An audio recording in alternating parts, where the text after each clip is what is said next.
Hey everybody, welcome to Kiki Loves Nigeria. I'm sorry I was late. How was I late? How late was I? I don't know, some seconds probably. I was sitting here trying to get things adjusted. But hey, how's everybody doing tonight? I am doing wonderful. I know I try to sing all the time, pretend like I can sing, think I can sing. In my head, I can sing. Just like these Gambian repats think they're leaders in their head, I can sing in my head. Okay, so hey, welcome to Kiki Loves Nigeria. I am your host, Kiki, and I want to welcome you to my show. Welcome you to my show. Welcome you for taking time out on your busy Saturday to spend some time with moi. I feel lucky. I feel blessed.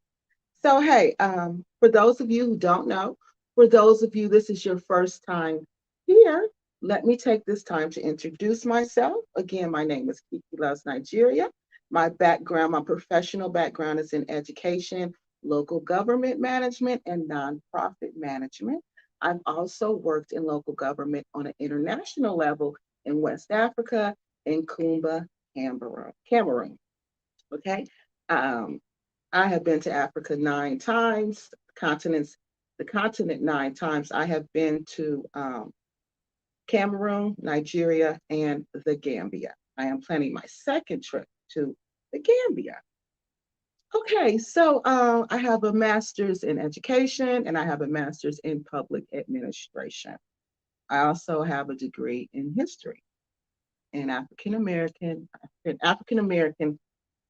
it's in African history, West African history. But I studied, my emphasis was on African American history, which was the transatlantic slave trade. So that's my specialty. So these areas that we talk about, this is like my special area. Hey, Tania, how you doing? So it's my specialty. That's why I really get into this because this is something that I've studied for forever. I have a passion for West Africa, so this is why I put my all into this. Okay.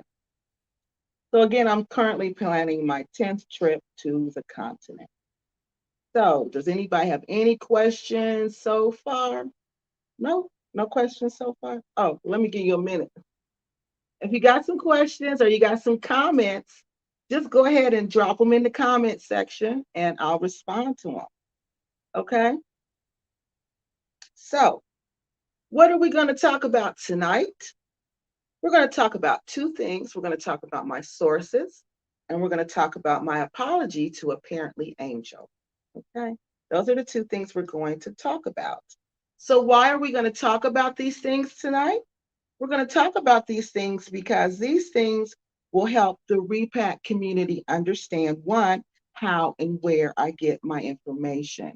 It's not like I just sit and make this up. I don't sit and make this up.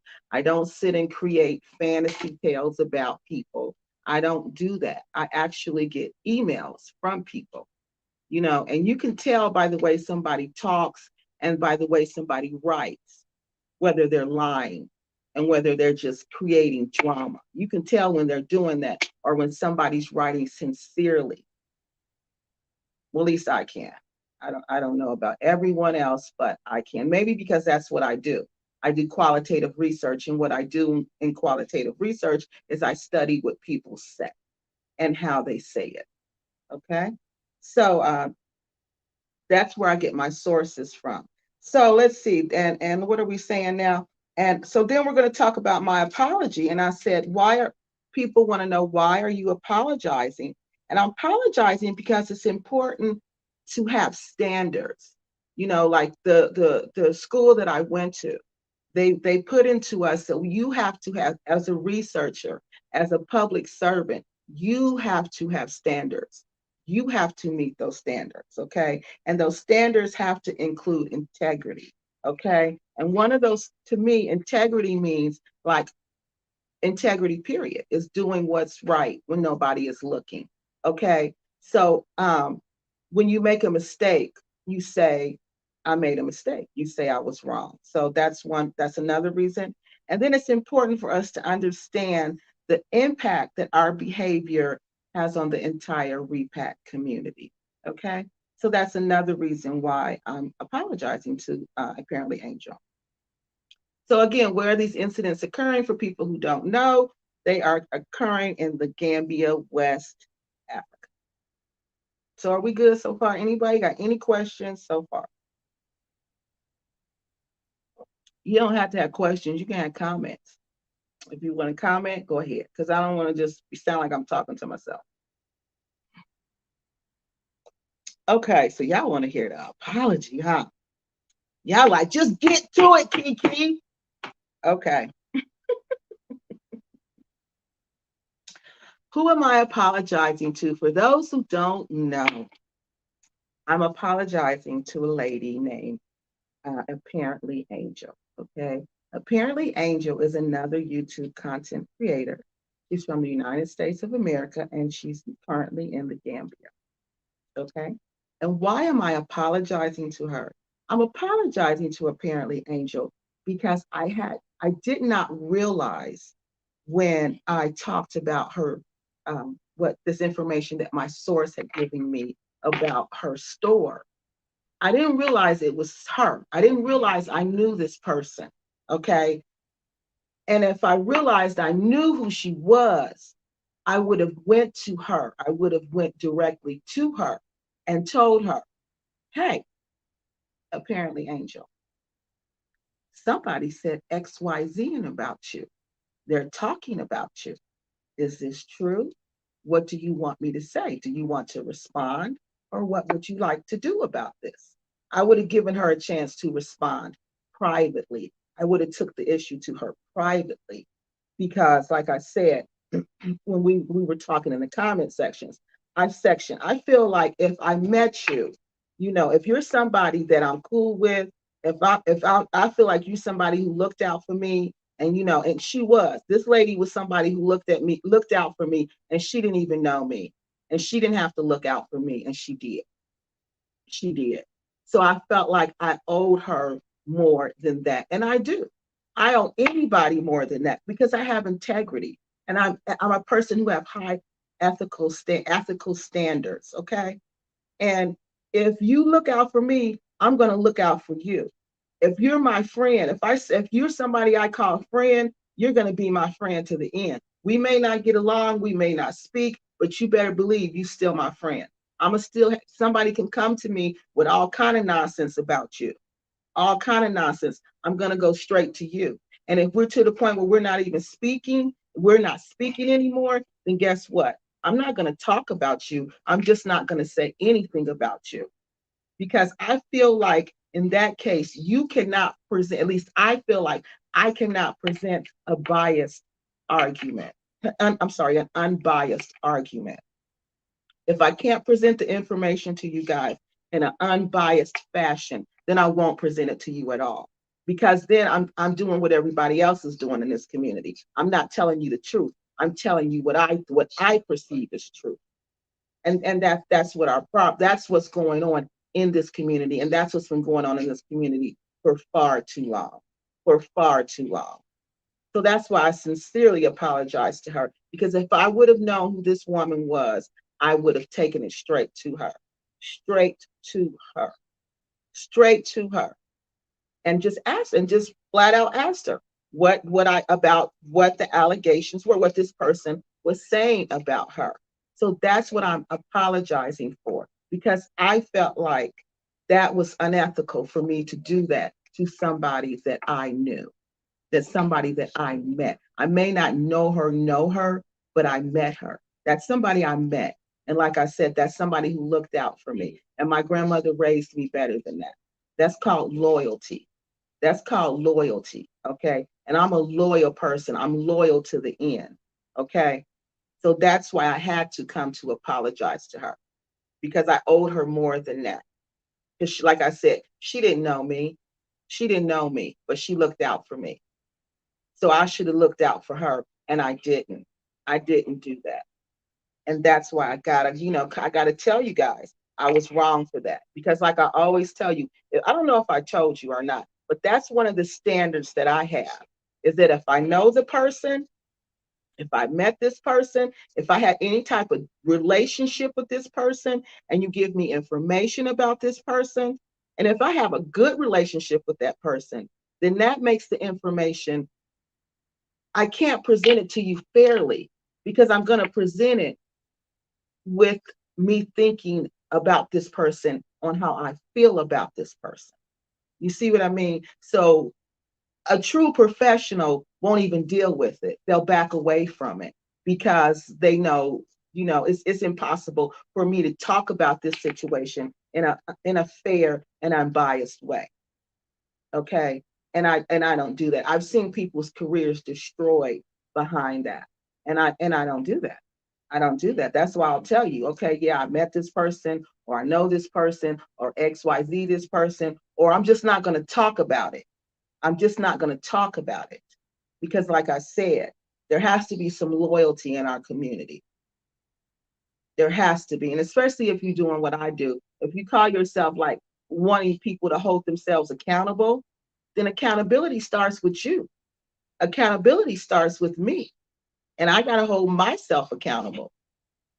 I got to have conversations with self about what I do and why I do what I do. So, this accountability game works both ways. It works both ways. And when you catch yourself and you're wrong, you got to admit you're wrong. You got to call a spade, like my grandmother said. Call a spade a spade.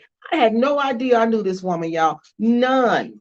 None. If I knew who this woman was, I would have never been talking to her like that. I would have never put it out there like that. I would have done none of that. None of that. You know what I probably would have done? Not responded. I probably would have just not said anything. I would have just kept it quiet.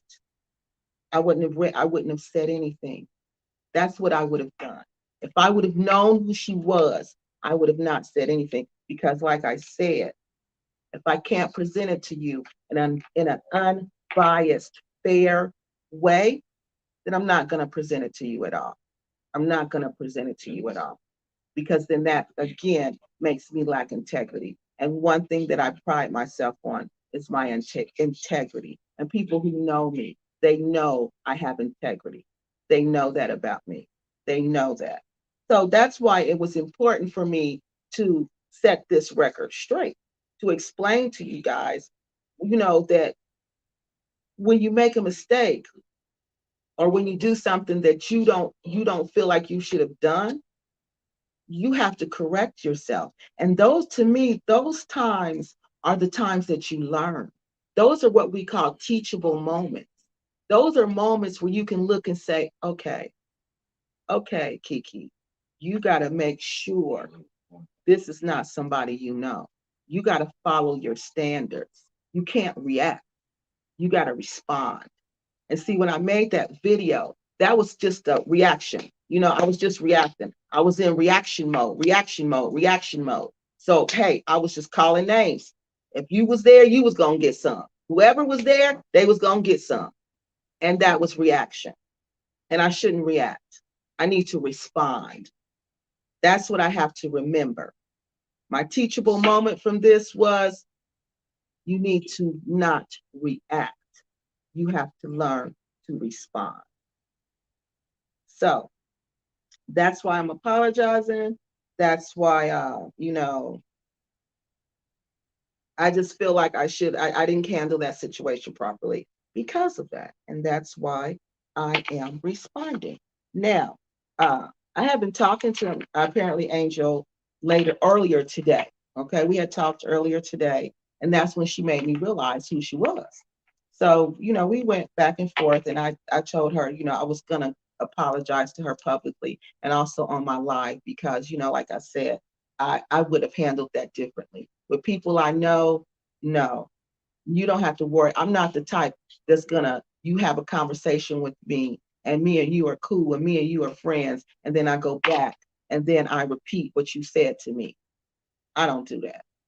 I don't do that. Or I go back and, I'm like, okay, I know this about her and I'm going to blast this about her because, I can get clicks and views. No, No, because she knows, and whoever else and who's been following this story knows, if I truly was about clicks and views, I would have read that entire email, and I would have read that entire email a long time ago if I was truly about clicks and views. I've had this information December, since December.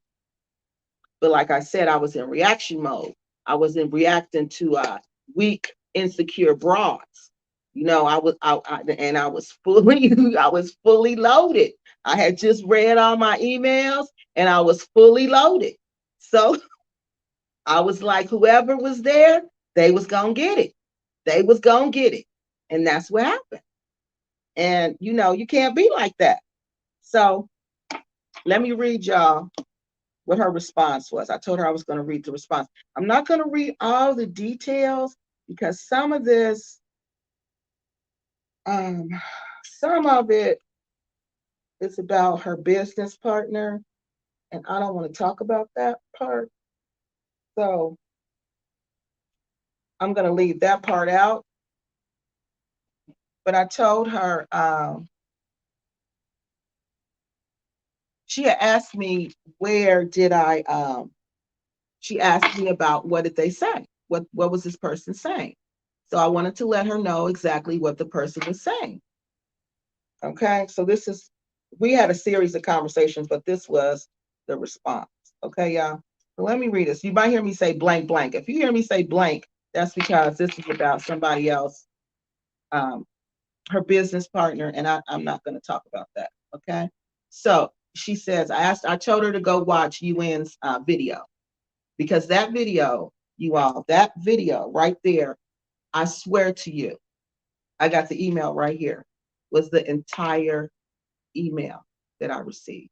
And I received that email back in December. Okay. The entire email was that video. The way he broke it down, all those points were in that email that I received. Okay. But again, I'm not going to, I struggled. I couldn't believe what I was reading, for one, and I struggled with that. So, like I said, if I don't feel like I can, to my source, if you're listening, if I don't feel like I can present your information in a fair and an unbiased way, I'm not going to do it. I'm not going to do it, because I feel like then I become part of the problem. And I'm just not going to do it. I'm not going to touch it. Okay. So I told her to go watch that video, because that video, instead of me repeating that whole email, I told her go watch that video, because that video broke everything. The video was the entire email that I received back in December. Okay. So I told her to go watch that. And then she went and she watched it, and she says, yes, I saw the video as well. I have a feeling I know where the stuff about blank blank came from. Maybe not who sent it, but where it originates from. She says, someone that you dragged, and rightfully so. Okay. Now, source. This is the second time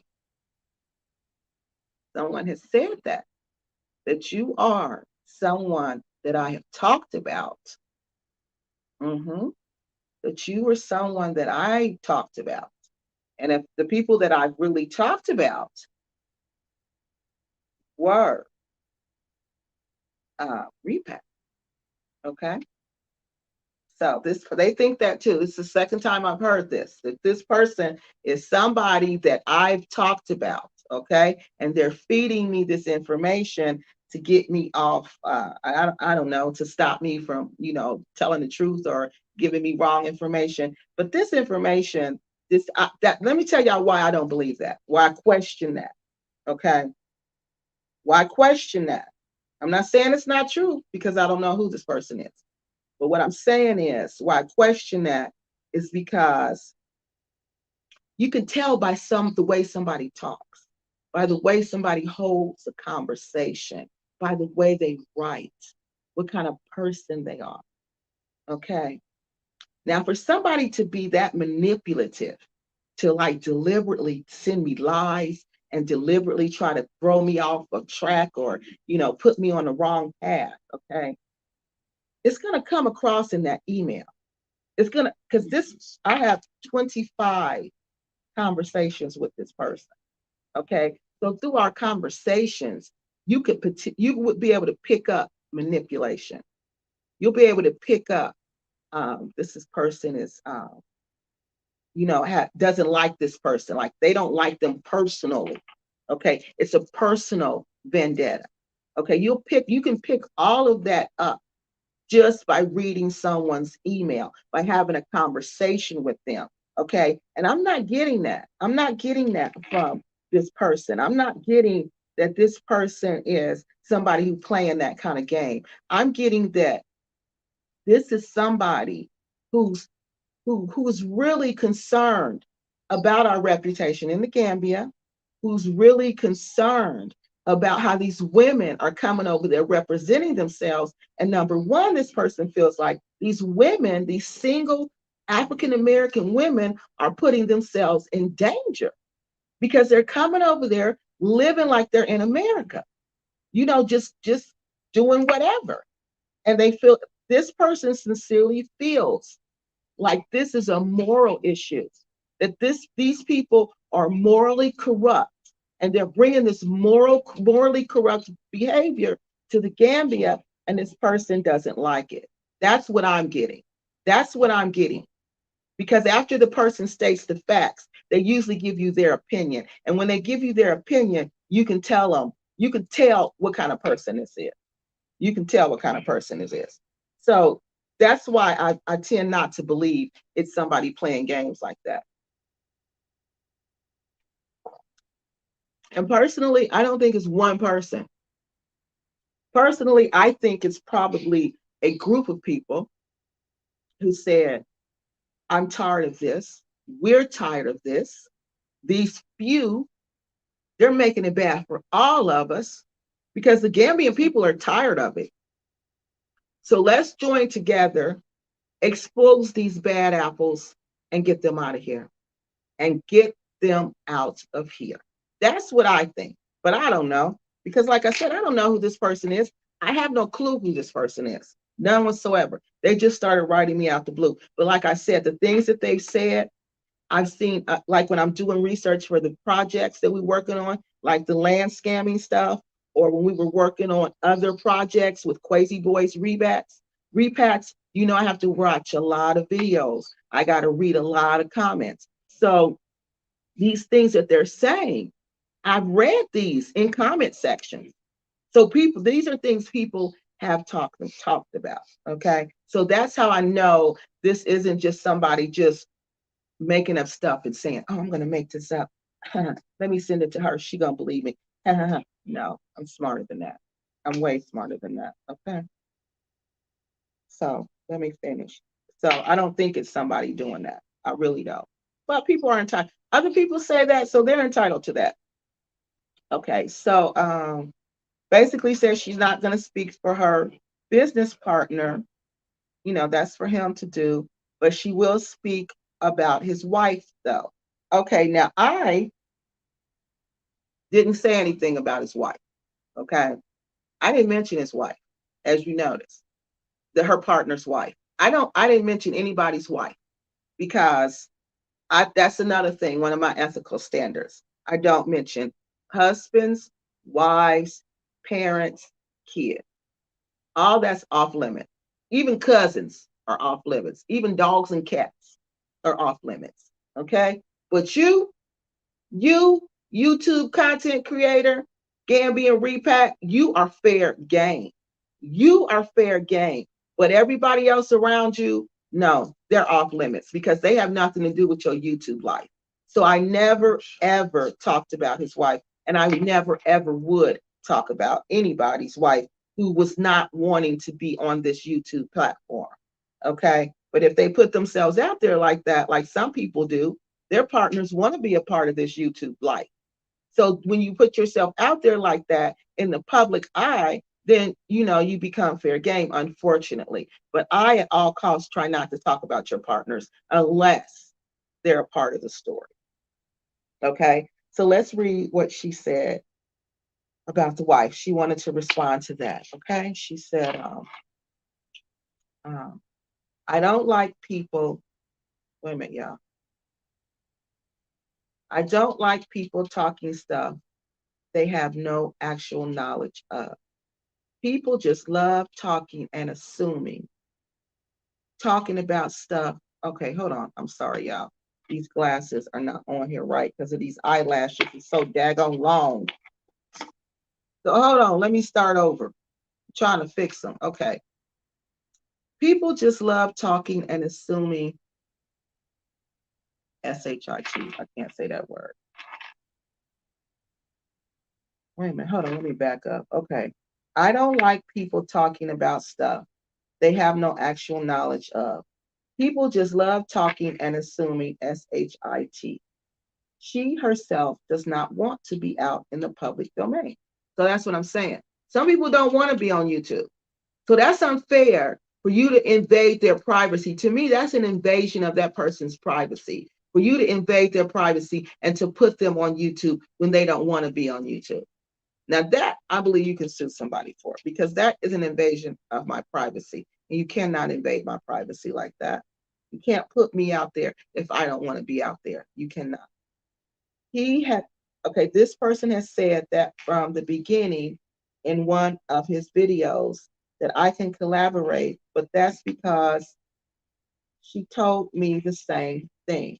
Okay, so she's saying that the wife is fine with them two collaborating together. Okay, her and her business partner. She said he's not hiding her. He's not ashamed of her. Now, see, this is really sad that somebody has to come and say this about their wife. She is one of the most beautiful people I know inside and out. She is a very giving person, and she would give the shirt off her back. Seriously, Gambia is like high school. This is all bananas. You are right. There are people who don't like us and obviously want to destroy us in the process. Okay, so let me explain that. So I was telling her in these emails that I get, you can tell these people don't like these repats they're talking about. And not that they don't like you as a person, they don't like your actions. They don't like what they perceive to be morally corrupt behavior. Because what they're not describing to me, um, I don't like her because she light skinned. I don't like her because she got pretty eyes. I don't like her because she cute. They're not saying that. They're saying I don't like her because they ain't even saying I don't like her. They're just questioning things about her. Okay. So that's what makes me think that this isn't about that. Okay. This is more about um like I was saying earlier, this is about what they perceive to be morally corrupt behavior by these people. Okay. So I don't think they're really out to destroy anybody.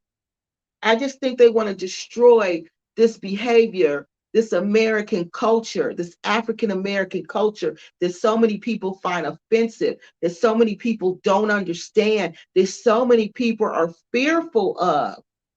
I think that's what's going on. And that's why I was talking to someone earlier today, and I was saying this is really the clash of two cultures. That's what this is. When I stand back and I look at the broader picture, if someone said, Kiki, what is the broader implications here? What do you see? I would say, I see the clash of two cultures. That's what I see. I see the African American culture that says I do what I want to do wherever I am, whenever I want to, and I don't care what anybody got to say about it. And then I see the Gambian, West African culture that says, oh, no, you won't. You will follow the rules here. We're conservative. We don't act like that. We respect our elders. We respect ourselves. We don't do the things that you do. If you want to be with us, then you need to act like us. Then you need to live like us. Then you need to follow our rules. You need to do what we do. You need to respect our homeland like we respect our homeland. If we don't do it, then you shouldn't do it. But if you think you're going to do all of this and live like African Americans and drink and smoke and run around with men, be single women and have boyfriends, if you think you're going to do all that and you think nobody's going to email me, oh my God, you need to think again. You need to seriously think again. And I'm not talking to apparently Angel. I'm talking to all these women who are over there doing this. Because like I said, this source is not the only person who told me this. These people, Quasi even said something about it. So this is the problem. This is the clash of the cultures. Because see, in America, guess what? In America, what they're doing would be nothing. It would be nothing, honey. If they was kicking it like that, it would be no problem. No one would care. No one would care. But that's why they're not in America, they're in Africa. They're in West Africa, in a small African country that's very conservative. You may not think it's conservative, but it's very conservative. It's very conservative. And they're running around acting like they're in America. They want the same rules in America to apply there. They want the same laws in America to apply there. They want the same social norms in America to apply there. They want the same moral implications to apply there in America. But that's the African American way. That's what we do. Wherever we go, we take us with us. And we're not ashamed of our culture. We're proud of who we are. So no, we don't back down. No, we don't change.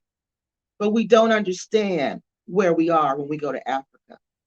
Like I told you guys a long time ago, when you go to West Africa, that's like going to your grandmother's house. Not even your grandmother's house, your great-great-grandmother's house.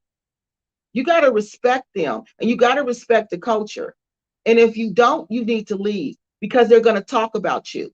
Then they're going to start sabotaging you. Yeah, seriously. Sabotaging you, like breaking your stuff, pretending like, we're going to fix it, but we're really breaking it because we're tired of you. We want you out of here because you're making us look bad. We're tired of the way you're talking to our people. We're tired of the way you look down on our people, acting like you're doing us a favor by being here. We don't want you here because you're morally corrupt. But us, we're just being us. We're Americans. We're African Americans. We're Africans born in America. What do you mean? We got a right to this place. We're here. We're going to do what we want to do. Point blank, period. We don't care. Like Kanye West said, we don't care what people say. But that whole attitude is what's causing us the problems in the Gambia. That is where the cultures are coming together, and they're doing like this. They're doing like this. They're doing like this. And that's why this is going on. So let me finish. Let me finish. Okay. So that's not that they really want to destroy, again, that they're not trying to destroy these people, these repacks. They're trying to destroy what they perceive as immoral behavior because it doesn't follow their cultural norms. It's just like if you come to our community doing something that don't follow our cultural norms, we're going to have a problem with it. If you come to our community trying to talk to little kids, we're going to have a big problem with it. You're not going to get that off in our community. You're not. Certain things you could do in our community and certain things, kids, we are real protective of kids in the African American community. You cannot harm children in our community. Now, we even hear of somebody doing that. Oh my God, it's all over for you. It's all over. So it's just like we got social norms, they got social norms. But the problem is we don't know those social norms. We just think, oh, they black, I'm black, it's all the same. But I got money, I got dollars, so that puts me up here and it puts them down there. You may not say that, but you surely act that out. You don't even, but you know what, you do say it. You say it in the things that you say, because I listen to your videos. I listen to your videos, and you do say that time and time again. Time and time again. Because whenever you're talking about saving Africa, whenever you talk about saving the Gambia, whenever you talking about they need you, or you feel like you doing so much for them, that's how you know it's the wrong mindset. Because it's not about that. It's about an exchange. It's about an even exchange. That's what it's about. That's what it's about. And there's no even exchange going on. It's none of that. So let me finish reading her response. Okay. Let me see. So she's saying that is wild. I can't speak for my bro, but I'm over it. I would most likely do a video discussing my shipping woes from beginning to end so that people know just how long it is taking to get containers here. It is a nightmare. There's nothing nefarious going on with our donations. They just, like all of my personal belongings and car, are not here. When the donations are here, they will be given to the people and to schools, etc. We are not selling anything that was deemed as a donation. We are giving people what they need. We already have organizations and schools vetted and ready to receive the promised donations. Sis, we are just regular people who want to give back to the people who have welcomed us. Okay, now that was her response. That was her response to what um, the source has said. But the source really, to me, they didn't. They just said they said the same. They wanted to know what was going on with the donations, pretty much. They didn't say the store was open. That was me talking too fast. Sometimes when you get to talking too fast, you get to tripping over your word. I was talking too fast because again, I was in reaction mode. I told y'all that. When I get into, there's a long piece of hair hanging down that I don't like. Yeah, I gotta get that up away. And it's still there. So, okay, I'm gonna leave it alone. Let me finish talking. So I was in reaction mode. When you get in reaction mode, stuff like that happens. So look, let's go to comments. Anybody got any comments so far? Let me see. I see Tay Savage. And Tay Savage says, I just started following you. You are so informed. I love you. Oh, Tay Savage, I love you too. Thank you. An Afro Gambian girl says, good evening. So, good evening to everybody who just joined us. So, does anybody have any comments so far? No? So, that was the whole. I'm not going to read you guys the email. Like I said, this email was dated on, here's the email right here.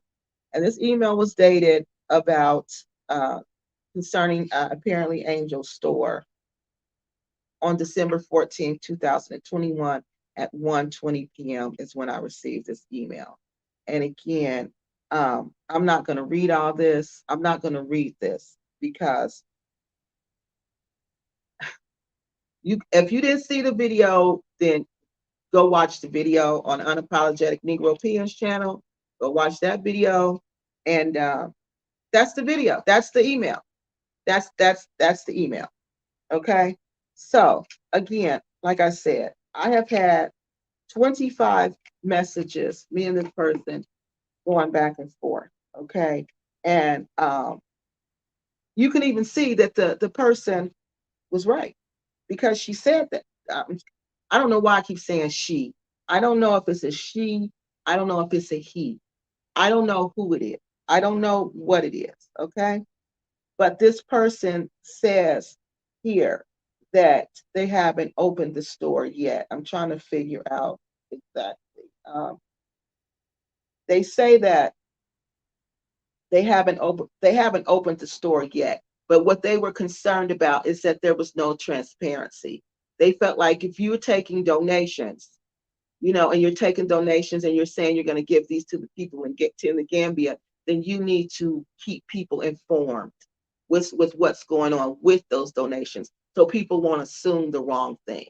So that's what I got from what this person was saying, because she says, why don't they show their business on YouTube? Why are they so quiet? You know, why aren't they talking? They were talking about, he said the videos that they were 100, that the donations were going 100% to the Gambians. Okay. So that's what they wanted to know. You said these donations were going 100% to the Gambian people, but you're not talking about it. It's been months. But see, the real issue was there was a shipping issue. So she said they haven't gotten the stuff yet. So that's why you don't see the things being shipped out or passed out. It's because they simply haven't gotten them. And see, again, that's just a breakdown in communication. That's just simply a breakdown in communication. But what we got to remember, but that's again being us being African Americans, I don't have to explain I don't have to explain my business practices to anyone. But yes, you do. If you take donations, if you ask people for anything, you got to keep people updated. You got to keep people abreast. People need to constantly know what's going on with their money, because they have a right. Whenever you do that, people have a right to come and say, well, tell me what you did with this money. Well, tell me what you did with these donations. You have to be fully transparent when you operate as a nonprofit, when you operate as a charity. You have to be fully transparent with that. So again, that's why I don't think this person is a malicious person. It's a person who's pretending to be something they're not, because they were really concerned about this transparency and about these donations going where they're supposed to go. Okay. So see, she says, so why did blank open a mini mart, or at least planning to do so, with his female YouTuber apparently Angel? So see, that's the part I left that part out, the planning to do so. Okay. So that's where this person did say that. Okay. So, and then they talk about how they were concerned about there was no transparency. There was no transparency. And again, if you want to see the rest, know the rest of the email, you got to go watch the video, because I'm not going to talk about that. I am not going to read that. I am not. So if you got any questions about that, please let me know. Go ahead and ask your questions about that before we move into the other email. Because I'm just going to let it all out now. I'm just going to let it all out. If you somebody that I had a conversation with, or somebody that I've talked to on YouTube, I'm going to tell you to email me, please, so we can discuss this. Because I'm not going to I'm not going to blast you like that. Okay? So, does anybody have any questions about what we've talked about so far?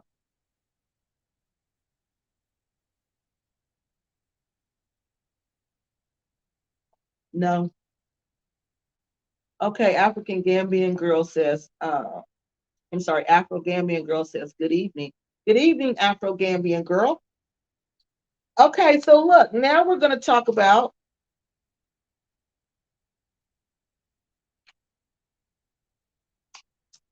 this next set of email. Now, see, this person, you guys just think this person just talks about African Americans, right? No, no, that's what I'm telling you. This isn't who you think it is. This isn't somebody who's just, this jealous, evil-hearted person. No, this is somebody who's truly concerned about their community. They're truly concerned about the reputation of the Gambia and what these imported repacks are doing. So this one is about Blackset. Blackset, I know we're going to talk about that whole situation, but every time I try to talk about it, we have these issues with the repack community, and I have to go back and address those. But I promise you, as soon as all this calms down, we're going to go back and we're really going to address Blackset, because I really want to address these issues. I really want to, okay? So this is what she's saying, and this is all alleged because I don't know. This is just someone's opinion. This is what she's telling me. Okay? This is what she's telling me, Miss Juliet. I'm not saying this is you. I haven't researched you enough yet to even have an opinion about you that's in contrast to, to what you say you are. So let's go. So she says, Juliet is a landscaper. This person, my source says, Julianne is a land scammer and a narcissist. She and her husband, oh no, I can't read that. No, she and her husband blank to blank, blank, blank in order to help them. Mr. Jallo, I think that's the Akalo. She obtained the land to sell, was arrested a few months ago due to her land scamming tactics. And that's allegedly Miss Juliet Blacksett because I don't know. Okay. I haven't researched it.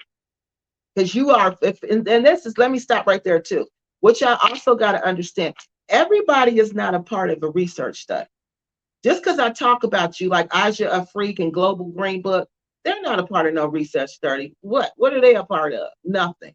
They're not a part of a research study. Just because I talk about you, sometimes you'll show up in the emails. Okay, like I'm gonna show you how they show up. But some people are part of a study. There was Crazy Boys Repack, which made the Dusty Divas and Big Pimpin', the Happy Companion. They were a part of official research study. And when you're a part of official research study, that means I actually went out and I looked for information. I looked for information about you. Okay. So I have a collection of primary sources about you. So then I can give a professional opinion about you. Okay. I haven't done that with Miss Juliet yet. I've done a little bit, but it's not enough for me to get on here and say, hey, this is XYZ, like I could do with Big Pimpin' and Quasi and Quasi's repacks. With them, I can tell you what it is with them every day, all day, because I researched them. Miss Blacksett lady, I haven't gotten to her yet. So that's why I'm saying allegedly, and I'm saying I'm not sure. This is my source's opinion because I haven't researched her enough to get my own opinion. My own opinion. Because I'm not gonna go and like my grandmother say, go along to get along. Because everybody doesn't like her, or everybody thinks she's a scammer, or everybody thinks this, or everybody thinks that. I'm not gonna be that person who just says, okay, well, it is what it is. Everybody in the repack community say it's true, so it must be true. No, that's not me. That's not Kiki Loves Nigeria. No, I want to form my own opinion about this person. Okay. So this is what the my source is telling me about Miss Juliet. Okay. So Miss Juliet, that's what I feel. Okay. So this is what she's saying. He or she is saying. Okay. They're saying that Miss Juliet, we stopped with Mr. Jallo a few months ago. He was arrested. And then she says he has a heavy set lawyer that resigned because he was tired of all her lies, allegedly. Her driver, Peter, also resigned, allegedly. She fired her administrator in the front office, and her front office workers. Well, this isn't allegedly. I know this for a fact. She used Dusty Travel with Tay Tay and Dusty Phoenix Rain to break up Art Cathy's business because Juliet wants to be queen of the Gambia at all costs. Now, let me stop right there. Let me tell you what my analysis is of that. Okay, this is just for, remember, you got to cut me some slack because I have not finished. But what I've discovered so far is that Miss Blacksett was there before we were there, really. Well, we were doing this thing. She was doing the thing. She was on YouTube. She was bringing people there. She had started this Black to Africa Blacksett movement. Okay. She brought people in. She brought Quasi in. She showed Quasi. She showed different people how to do what she was doing. Okay. When Quasi left, and you know, Quasi, that's my dude. I always tell y'all all the time. That's like my homeboy. Okay, that's like my homeboy. But I can't be his homegirl and not keep it real with him, because then I'll be faking like everybody else. Okay, so this is really what I from that part that I've been researching.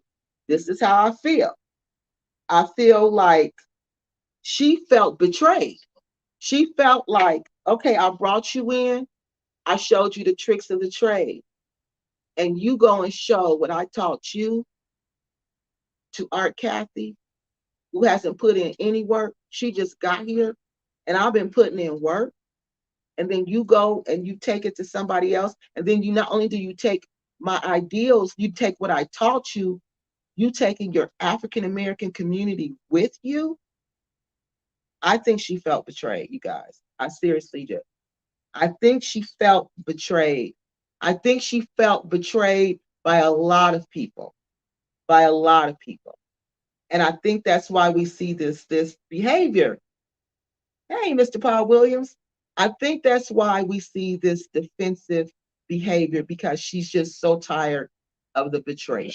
She's so tired of the ill-informed African Americans coming to buy land and don't even know what they're doing and expect her to do everything, but don't even know what they're doing. But they want to be international land dealers, land purchasers, land owners, but they don't know the first thing about it.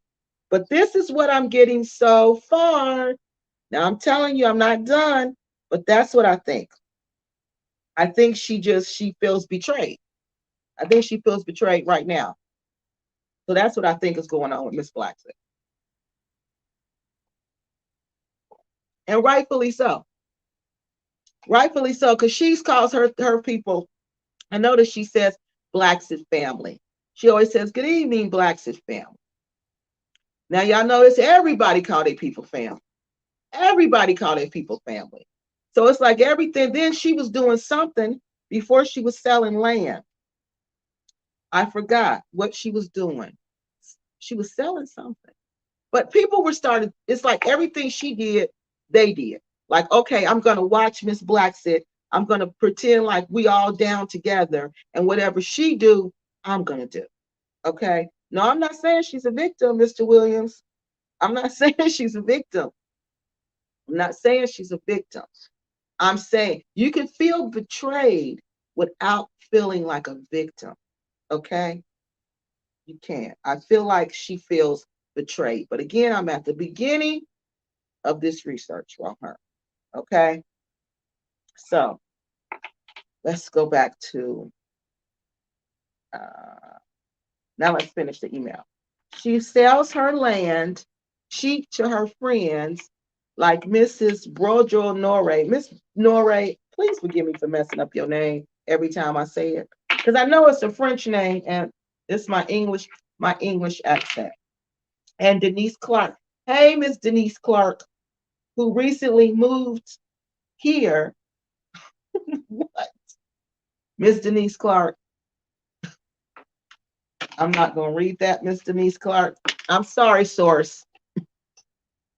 I can't read that. Miss Denise Clark was nice to me.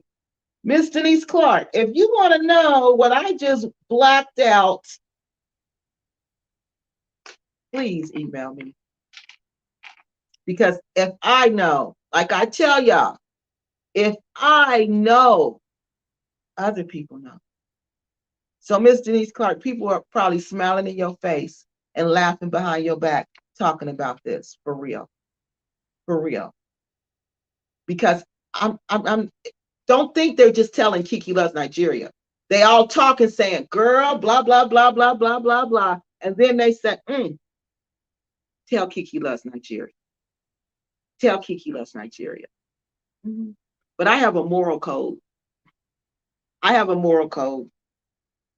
This lady, Denise Clark, was nice to me. Denise Clark, come on, Denise Clark. Wait a minute.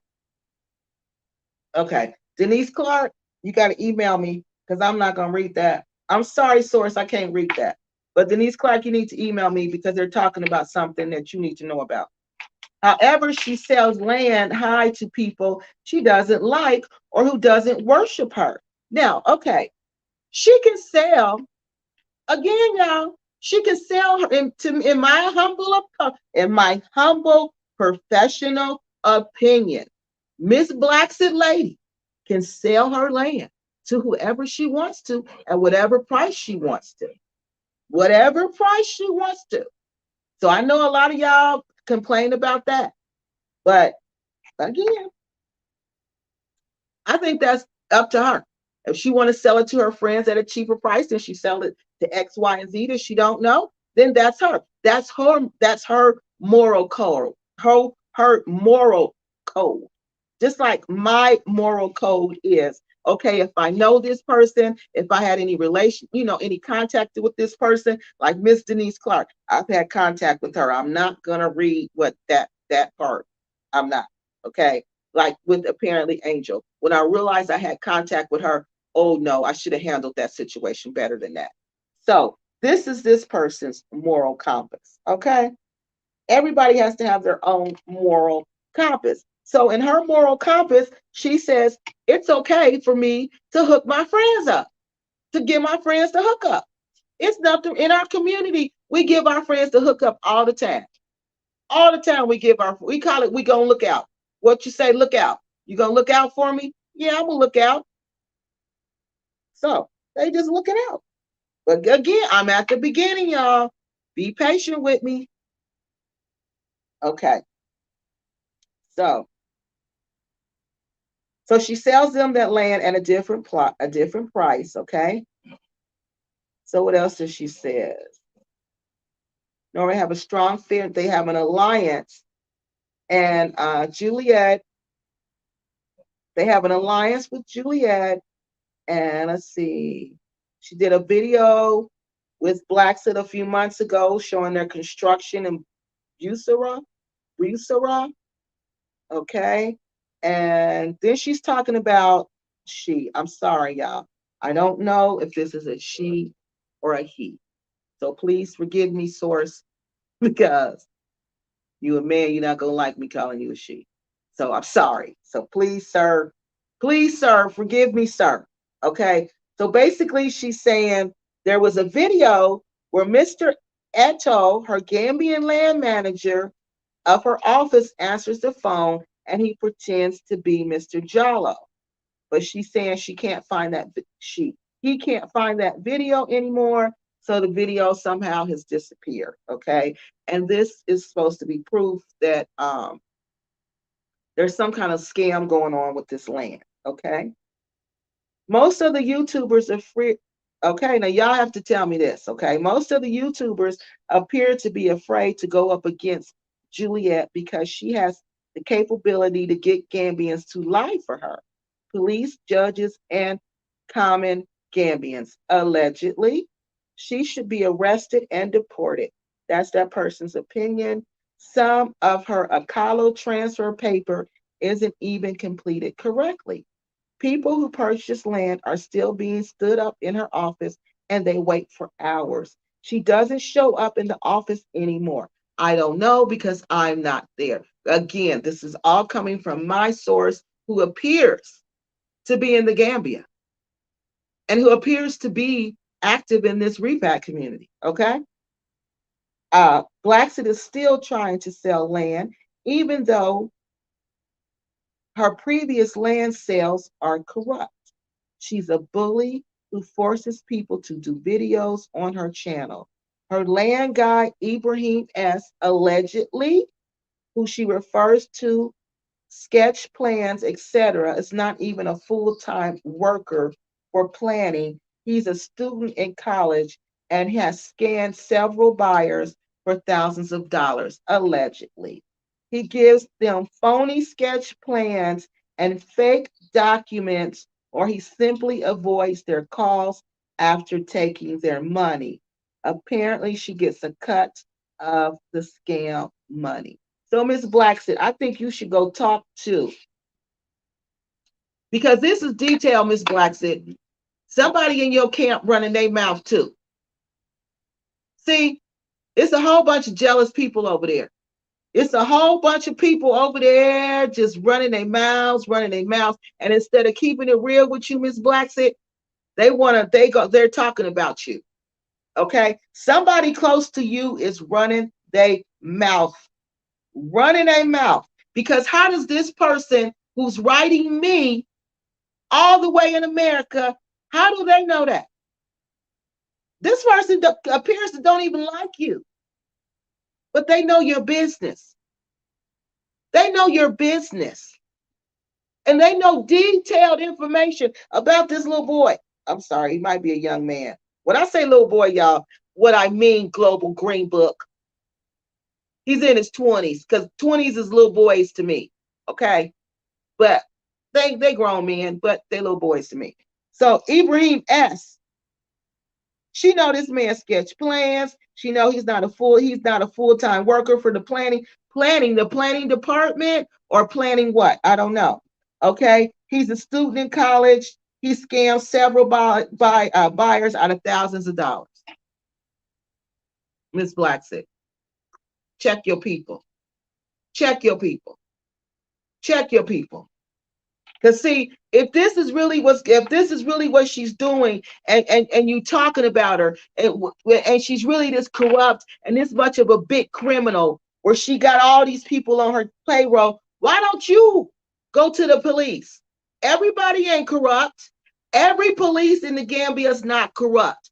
Every judge in the Gambia is not on her payroll, allegedly on her payroll. Everybody ain't on Juliet's payroll. Everybody is not. Everybody is not. And if you want me to believe they are, then I know you're telling me a lie, because everybody is not on her payroll. So this person who's talking about you to people in the Gambian community, you need to do the morally correct thing. If this woman is really doing this, for one, you must obviously be in her inside circle. Why don't you go to her and say, Miss Juliet, I got a problem with X, Y, and Z. Can I please talk to you? Because you probably don't understand something about what she's doing. Or maybe there's some type of miscommunication. But there needs to be somebody held accountable for all of these statements. Who's doing this? Who's spreading these? These are not rumors. Rumors are not factual. I can go back to say Ibrahim S. XYZ. That ain't a rumor. That's not a rumor, people. That ain't gossip. That's right there. That's a fact. That's with a name, and I'm telling you what's behind that name, so you can trace that. Gossip, you can't do that. There is no name. It's no clarity. It's nothing.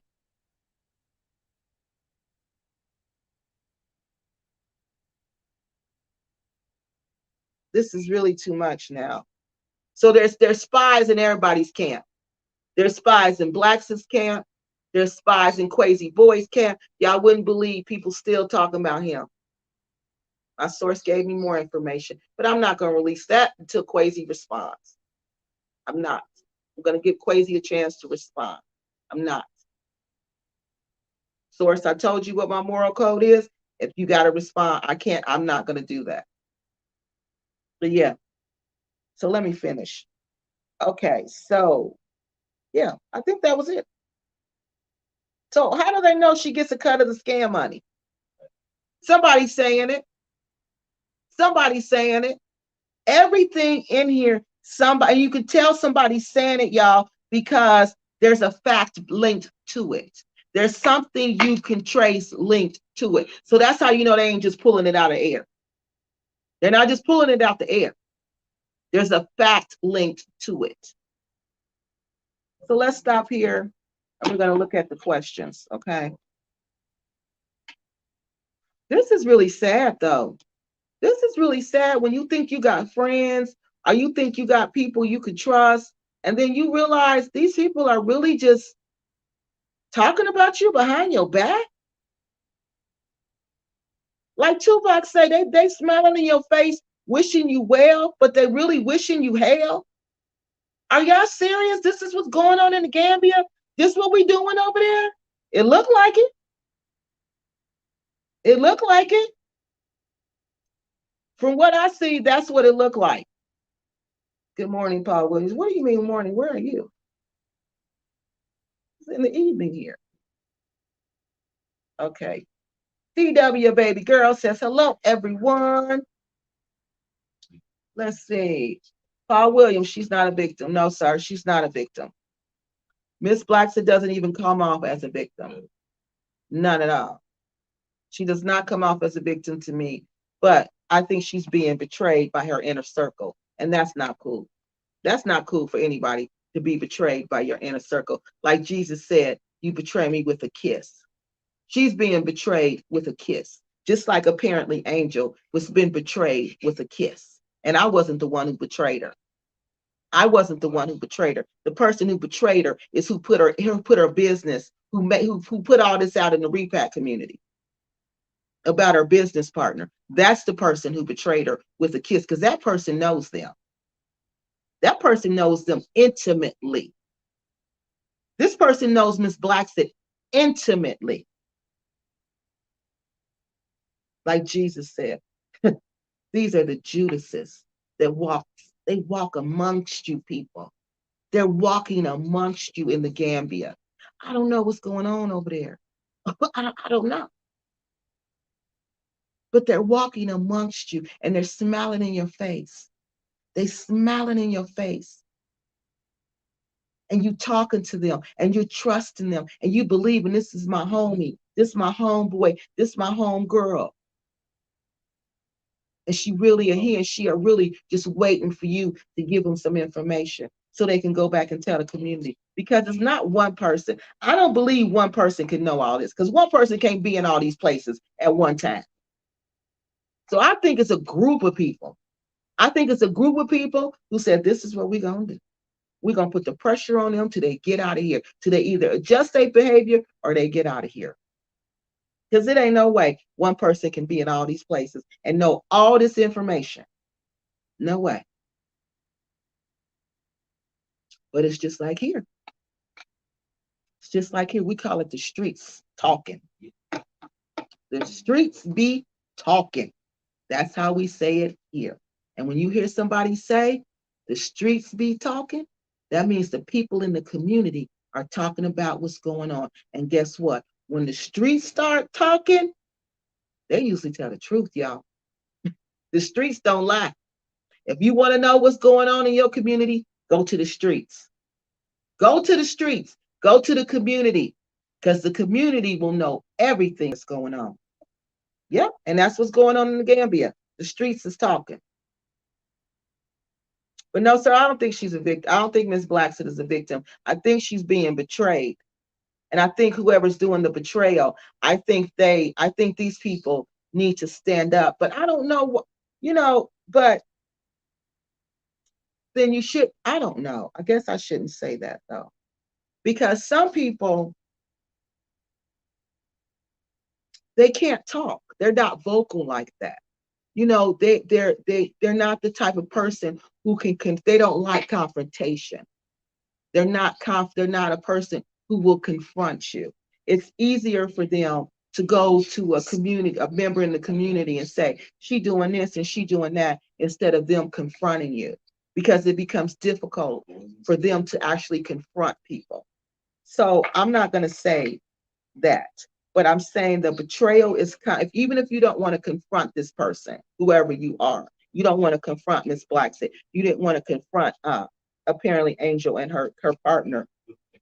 If you didn't want to confront her about the issue, then it was better to just kind of keep the issue to yourself, instead of like talk about them.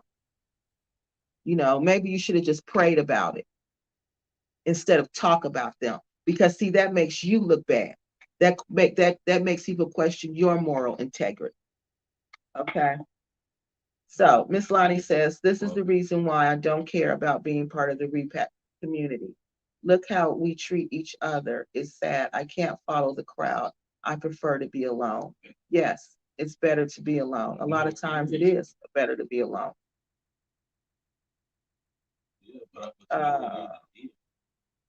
Okay, she's saying hello.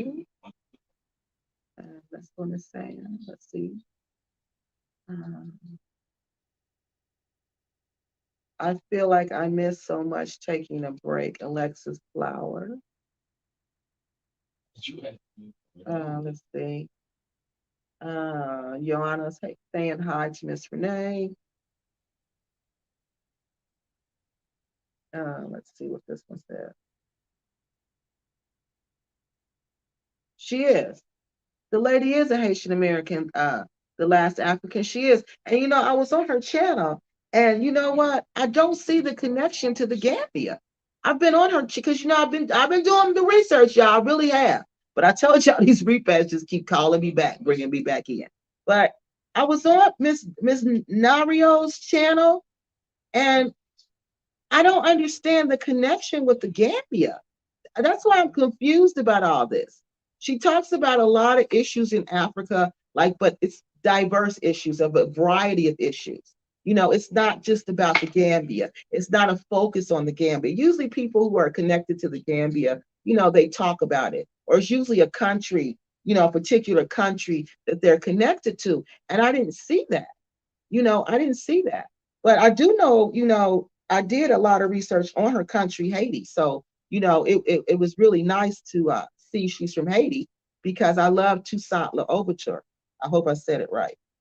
You know, so I mean, it's good to see her interested, but that's like a leap to me from Haiti to the Gambia, because Haiti, the Haitians, that was colonized by the French.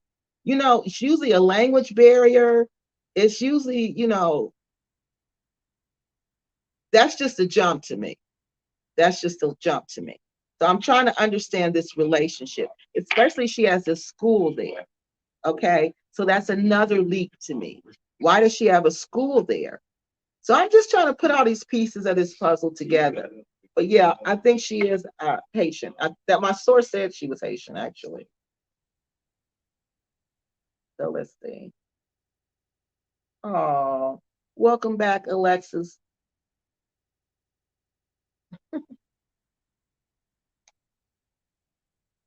Okay, she says Lonnie, exactly. Let me see what else. Yeah, if I move, you might want to keep it to. Yeah, if you move, you might want to keep it to yourself. Um, Let me go back to that. Um, if you move, you might want to keep it to yourself. You might want to keep a lot of things to yourself right now. And that's how I move though in Africa anyway. When I move around in Africa, no matter what country I'm in, I move to myself. I move with who I'm with. We don't move high profile. We don't move around. And I don't mean move from house down, but I mean like carry out business. When we're doing things. I was never the type. I didn't keep that high profile because I learned my first time when I went to Cameroon. You don't do that. I lived with a host family. And remember, I took before, and see, that's what I noticed, Miss Brandy, that we really need, these Gambian repats really need a cultural immersion class before they go. Because before I went to Africa my very first time, I had to take a 6-week cultural immersion course. I had to. Because the first time I won a scholarship from my university, okay? And it was to Cameroon. And at that time, I had no idea that I was 32% Cameroonian. I had no idea, okay? I had just wrote a paper I wrote a research proposal to do research in the Gambia, the Gambia, in Cameroon, the connection. I wanted to know the cultural connection between Cameroonians and African Americans. I won a scholarship to go there and study that. In the process, I got to work for the government, the Kumba Urban Council, and just being around and in that culture like that. That's when I realized how judgmental they are. I'm not judgmental, but the Africans are judgmental, very judgmental. Okay, I remember I was a grown woman with kids. Okay, I had to be in the house at 10 o'clock at night. I could not go to nightclubs. If I went to the nightclub, I had to be in the house by 10. Okay. I couldn't go out with certain people. I couldn't hang out with single men. I couldn't hang out with men. The only men who could come to my home were people that I worked with or people who was a part of the school program. But as for me, like getting a boyfriend and walking around, no, no, no, no, no. And I couldn't understand why I had to be home at 10 o'clock. So it was kind of bothering me. So I had to talk to my host father, because you live with a host family. They want you to experience this culture. Okay. So he told me, he said, because if you're out past 10 o'clock, people are going to think badly of you. They're going to think you're one of those loose women. Okay. And a loose woman, you guys, to us is just, somebody who kind of sleep around. They're going to think that about you. Okay. And number two, they're going to try to take advantage of you. And I don't want people to do that. So you got to be in the house by 10 o'clock. And that's just what it was. That's just what it was. And I learned from that first trip that they not watch every single thing you do. Because do you know I would be in another city? Do you know I would meet people who remember me from when I was in Kumba? I would be in Limbe and they would remember me. And you know what they would say? I remember you, Kiki. I remember you. You were doing X, Y, and Z. And I was like, what? You remember me? You remember everything I was doing? And that's when I was like, oh, these people watch you. They watch everything you do. Yeah. So you gotta move on the low. That's what my family in Cameroon taught me. You gotta move on the low. It's okay to kick it. It's okay to have fun, but you got to do that in a respectful way. You got to do that in a morally, culturally, socially acceptable way. If not, people are going to talk about you and people are going to disrespect you. And that's what they're doing over there. People are going to betray you because they're going to smile in your face and pretend like they're your friends and talk about you behind your back. So yeah, you got to move in silence. Like what Lil Wayne say, like lasagna. Y'all know how long it took me to figure that out, what he meant. Okay, so people are saying hello. I got to touch base with Bag. Those are my babies. Yeah, that would be nice to make sure you go there and visit them. Bag is a nice place to go visit. It's something nice to see. She says she agrees with Miss Lonnie.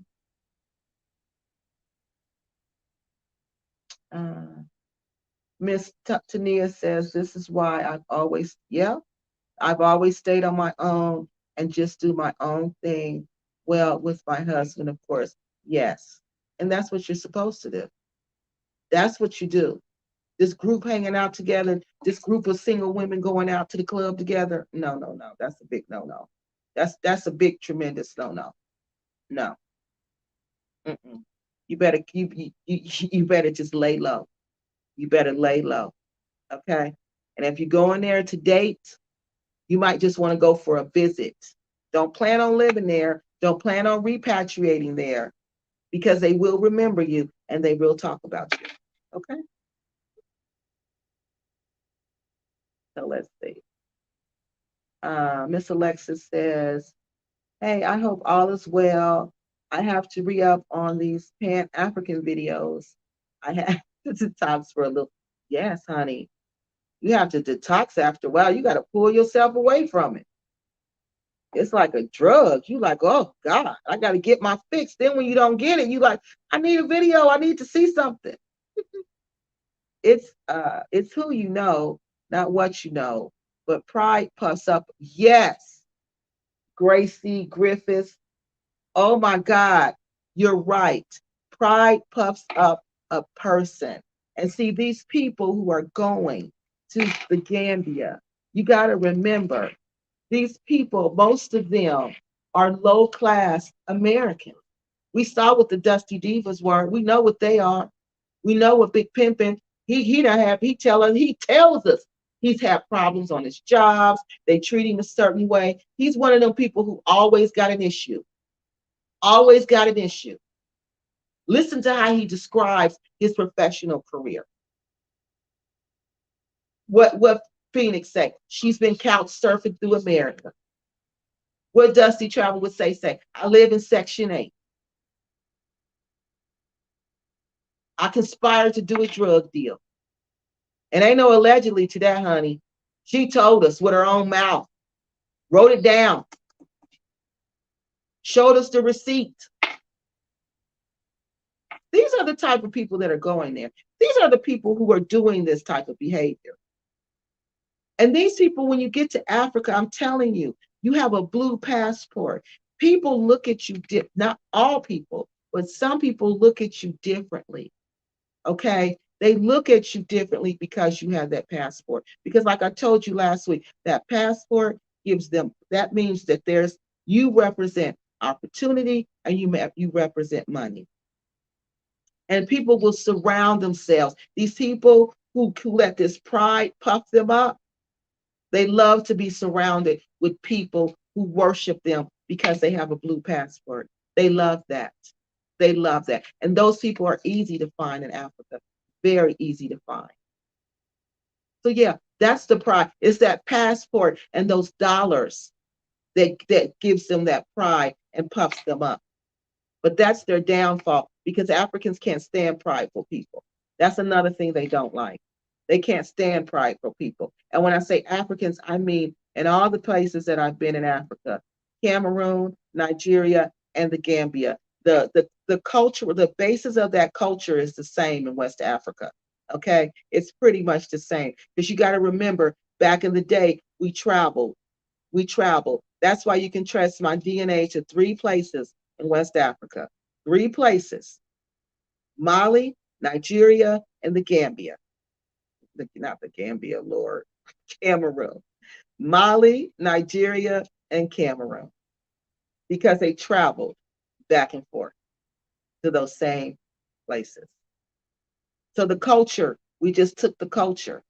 So the culture is pretty much the same. The social norms, the cultural norms, all of that are pretty much the same throughout West Africa. And these people are extremely conservative. Oh, hold on, I missed the comment.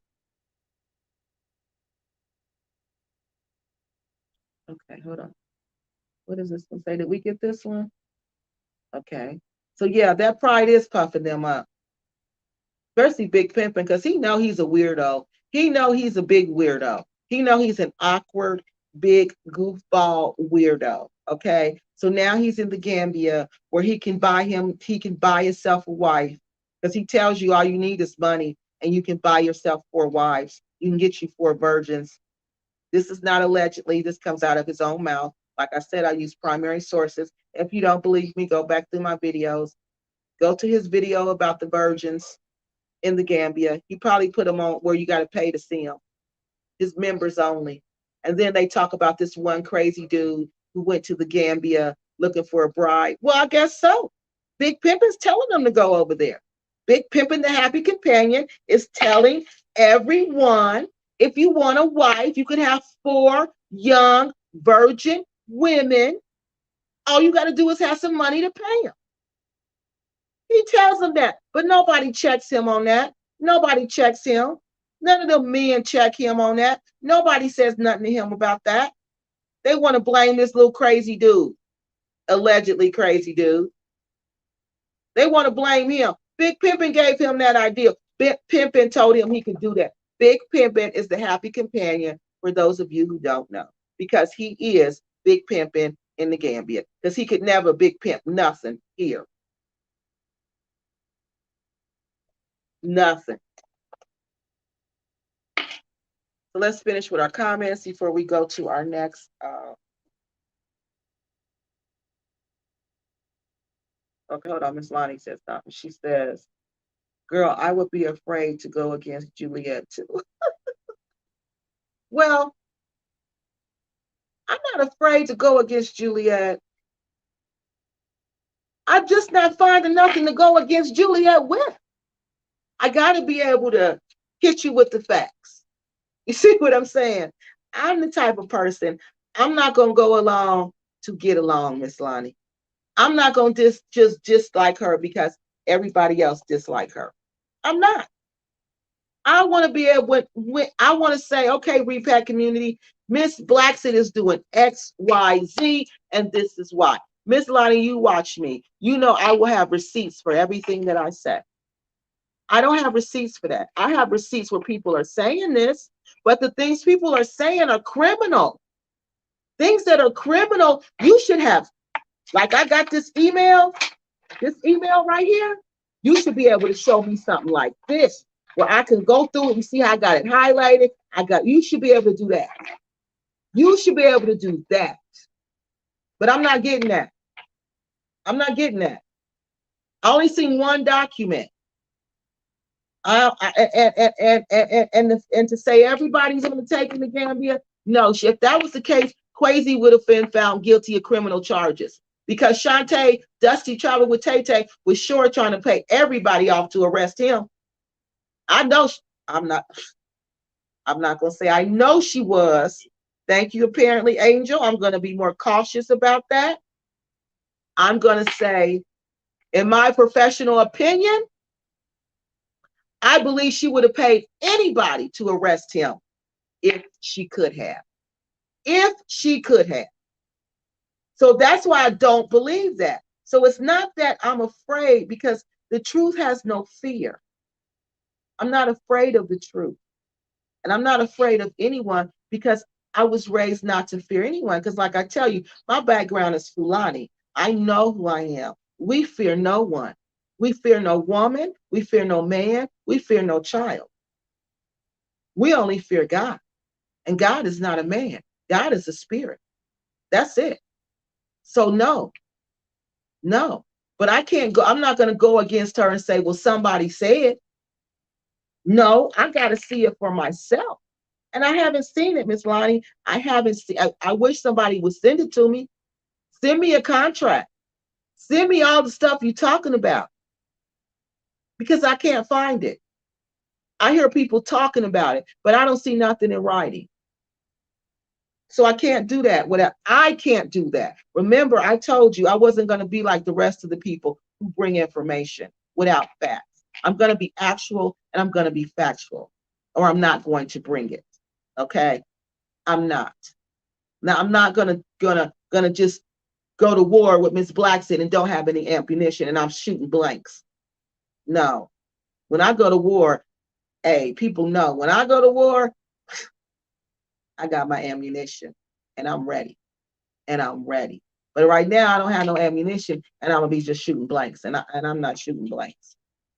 So I'm not afraid of her. I just think she does that because those people don't know what they're talking about. I think she probably has documentation that says what she said. Because that's the only way you can get a cease and desist. You're doing something. That you're doing something, or you're saying something that you don't have facts to back that up. You don't. You can't just give somebody a cease and desist because it's an opinion. Especially in America, we're entitled to our opinion. It's in our Constitution. I can say whatever I want to say, long as it's not hate related, the hate crime stuff, long as it's not that. I'm entitled to free speech. We can say whatever we want to say, and it's my opinion. I'm entitled to that. I don't know what this means. Okay. I have no clue what you're talking about there. I might have to just delete that. Yeah, I think I'm going to delete this person. Okay, so let me see this one. Like having a physical receipt. Yes, exactly. I do. See, I like being able to whip this out on you. Miss Alexis, I like to say, so you didn't say that? Or you didn't do that? Well, hold on one second. Hold on, Miss Blackson lady. Well, on such and such date, you did X, Y, and Z, and I have X, Y, and Z to prove that you did that. And then I can say, here you go, Miss Blackson lady. How do you explain that? Just like I did Happy Companion. Just like I did the Dusty Divas. I can't do that to her. And I'm not going to ruin my credibility to go along, to get along? No, I'm not going to do that. I'm still looking for even the class action lawsuit, y'all. I've been following the class action lawsuit. The class action lawsuit, correct me if I'm wrong, because y'all know this is new. Y'all know this is new. I haven't fully researched her. But from the class action lawsuit, it says that they want charges filed against Miss Ryan, Juliet Ryan, Miss Blacksett lady, because she was operating as an agent, a land agent selling land without a license. That's not a crime. That's not a crime. Even the class action lawsuit is not accusing her of a crime. You're not going to go to jail for that. You may have to pay a fine, but you're not going to go to jail for that. So even the class action lawsuit, which I haven't seen, I've heard it, I've seen it scroll on the screen, but I would love to have a physical copy of it. But from what I've heard about it, that was about her operating, selling land as an agent without a license, and which is what I said she was doing, which is what it seems like she does. So, yes, I'm not doing that without receipts. I'm not gonna shoot blanks at anybody. Blanks is wasting my time. I don't like spreading rumors. Like I'm telling y'all, when I was little, you couldn't do that in my family. You could not spread rumors and lies and gossip, and you were a woman. To my grandmother, that's the worst thing a woman could do is run her mouth about something she knows nothing about and spread gossip and rumors. That is the worst thing. If you say something, you better back that up with facts. But you were supposed to tell the truth. You were supposed to share the truth. You were supposed to share information with your people that you felt like your people needed. You were supposed to do that. But you better base that on factual information. You better not be in this community spreading lies and spreading rumors. He be having physical receipts. Literally, I do. Yes, look at all of this. See? I'm not playing. I am not playing with y'all. Look at all of this. Yes. Yes. Yes. That's why when Global Green Book talking about that's defamation, girl, take me to court. Get a lawyer first to see if you better contact a lawyer and get a free consult so he can tell you, no, honey, she's not defaming your character. That's public information. It's only defamation. If you tell me something privately, you tell me privately, and then I go out and I tell everybody. Okay, and it's not true. And it's not true. And it's impacting you economically. Then you can say that. But saying the truth that your friend is 56 years old and she has a boyfriend at 26 years old, that's not defaming her character. You actually came on my channel and lied, Global Green Book. You actually came on my channel and lied and called my house with a lie. You so concerned about this woman and her man. What do you say? He gonna hook you up with one of his boyfriends? One of his I don't mean boyfriend. I mean one of his guy friends. Is that why you were so concerned? Because you plan on saying he's 40 also when you know he's 26 too? Is that why you were so concerned that you had to defend him, Global Green Book? See how I just produced those receipts, Alexis? Receipts. This chick called me, went on my channel, lied about her friends, talking about they both in their 40s. The friend, let me produce this receipt real quick, Alexis. Lied talking about her friend. My source is a liar. My source is this. My source is that. My source told me the whole truth once again, said the friend, said Alexis. What, Alexis, let me tell you her name because you probably missed it. Her name is Aja Afrik. Okay? Aja Afrik, she talks down about the Gambians. She got a little store over there, so now she thinks she puffed up with pride, like someone just said. She's puffed up with pride. So now she think, she can talk to the Gambians any kind of way. She caught some little girl stealing at her store. So now she putting it out like all the Gambians is thieves. The Gambians is thieves. I give her an opportunity and she steals from me. Well, let me tell you something, Alexis. that we have a big problem with employee theft in this country.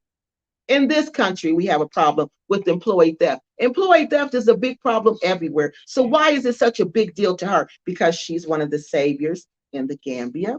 But let me finish, Miss Alexis. So what else was brought out about this? This is what I discovered on my own. This is my professional opinion after studying her. After watching a video, this is my opinion of your video, ma'am. Why somebody's writing me about you, because they don't like you, because you look down on the Gambian people and you run around with young Gambian men and have the nerve to talk about them, have the nerve to talk about the Gambian people and look down on them. Okay, and then lie. Her friend Alexis came on my channel and lied, said that the man was 40, said that her friend was 40, which was all lies. The woman admitted, Alexis, let me throw you a receipt. The woman, Asia Afrik, admitted in her latest video when she went to what's that band name? Big Pimpin', Happy Companions, tailoring shop. Whoever watched that video, you hear Asia Afrik say, I'm a 60s baby. Now, if you're a 60s baby, you're 50 something. Am I correct or am I wrong? Global Green Book, you're a liar. You're a liar and you're a troublemaker. So, Alexis, there you go. There was a receipt real quick for you. I love receipts and facts. I love to. That's why I tell you, I don't shoot blanks. You see how I just unloaded on Global Green Book with nothing but ammunition? I can't go with blacks it with nothing. Well, I heard this, I heard that. But where your facts at, Kiki? Where your receipts? Where's your proof I'm a criminal? Where's your proof? I don't have it. I don't go along to get along. My only gripe with the repack community is their y'all, Brandy about to go. She about to unload, okay? Brandy is very nice when she unloads, though. Let's listen. My only gripe with the repack community is their children. They are living off dreams and not thinking about realistic career goals for the adult kids. These kids aren't doing anything with their lives. And unfortunately, that's true. That's true. I'm not going to say all of them because if I say all of them, Brandy, they're going to say, use it. No, we're saying most of them. And it's true. And again, that goes back to the clash of the cultures. Because if they were African kids, guess what they'd be doing? They'd be doing something. They'd be doing something. But they probably don't know what to do because their parents took them. They didn't have a choice. You think they could say, no, I'm not going? They didn't have a choice to be uprooted from everything they know. They didn't have a choice in that. I think the bad kids might have had, some of them had a choice because they said some of them stayed there. But the little kids, I don't think they had a choice. I think most of these kids in this repack community did not have a say in whether they were going to live in Africa and grow in Africa and go to school in Africa. Because I believe if they had a choice in the matter, like my niece tell me all the time, I'm not going to Africa, would have been there, just what they would have said. I'm not going. I'll go to visit. She told me she was going to go visit for 2 weeks, but she's not living there. So I could either just uproot her. That's another thing that slowed me down before all of this was coming out. She didn't want to go. So it was either I uproot her, ignore everything. My niece is a cheerleader. My niece is really active. So take her away from her cheerleading, take her away from her friends, take her away from everything she knows to live to make my dream come true. I couldn't do that. And so I'm happy, but she's unhappy. She's unhappy. No, I couldn't do that. And you're right. You're right. That's unfortunate. But that seems to be one of the repercussions from that. from this movement. And people aren't thinking, they're not thinking about the school system isn't even the same. You know, the schools there is not even the same as the school system here. You know, American school is completely different. But kids are always the casualty. That's why in this country, we consider them the vulnerable population, because things usually happen to them. If I wasn't going to Uganda this year, I'd head over to the Gambia so I can plan on 2023 to visit the Gambia. I have to see this hot mess for myself. You do. You do. You'll like it. It's not expensive. It's a nice place. It's safe. It's pretty much safe. It's I thought the Gambia was nice. It's a nice, peaceful place to go to. You know, it really is. It's a nice, peaceful place to go to. I didn't plan on staying, but you know, God has a plan. That's all I can say. I thought I was gonna go for 2 weeks and that was gonna be it, but God has a plan. So THC is another scumbag. Oh my God, THC is the head of the scumbags. He is the king of the scumbags. THC is promoting the Gambia as a place where men can go and get young virgin ladies and just pay their people to marry them, and they become they become your property pretty much, and you can have four of them. Four of them. THC is trash. He is trash. He's exploiting the Gambia. He's exploiting Gambian people. He's exploiting Africa. Let me tell you something, Mr. Musa. Look at this video, the video of his store when he first opened his store, and he shows you around his store, okay? You know how long ago that was? That was some months ago. Then this Africa Afrique, she just did, Aja Afrique, she just did a video at his same seamstress store.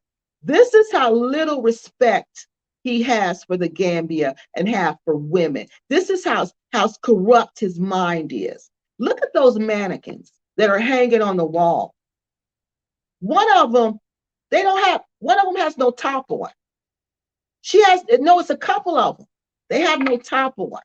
One of them, and the outfit she has on, sir, it's like straps, and all of this is hanging out in the Gambia, in a Muslim country. In a Muslim country, you walk into a store and you see a mannequin with clothes on, nothing up here, just all of this hanging out. Yeah. And he pretends to be a pious Muslim. And then Asha, a freak, she pans around. And then she says, she stops and says she likes a shirt. And this shirt, the model, the mannequin, has on no underwear and has on no bottoms. So you can see that this is shaped like a woman's private bottom part. And this man wants me to believe he's a pious Muslim. Are you kidding me? This man is just like my source says. He's sex crazed, just like the rest of these people. They're sex crazed.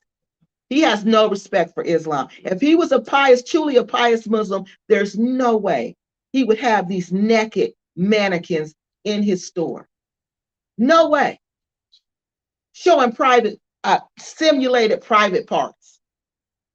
And then he's going to say, oh, I need to put some clothes on her. But you haven't put no clothes on this mannequin in months since you opened.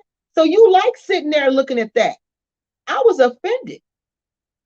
But you enjoyed that because you said you go to your shop, you sit in your shop, you see it. You don't say nothing about it. But you're a pious Muslim. Mr. Musa, he is trash. And I'm talking to him because he's listening. He always listening. He probably laying in his bed watching and listening. I agree with Brandy. So true. Yeah, it is. It's really sad. Because I know those kids didn't have a say. A lot of them don't have a say. It's sad to see it. Oh, wow. She said it's sad to see adult children with zero skills. Man, man. But I'm sure they didn't think about that when they went to the Gambia. And then remember, if you don't know the local language, who are you going to talk to? You know, a part of growing is socializing, is communicating, is talking with each other. That's how you mature. That's how you grow. Who are you going to talk to if you can't speak Wolof, if you can't speak Mandika? Who are you going to talk to?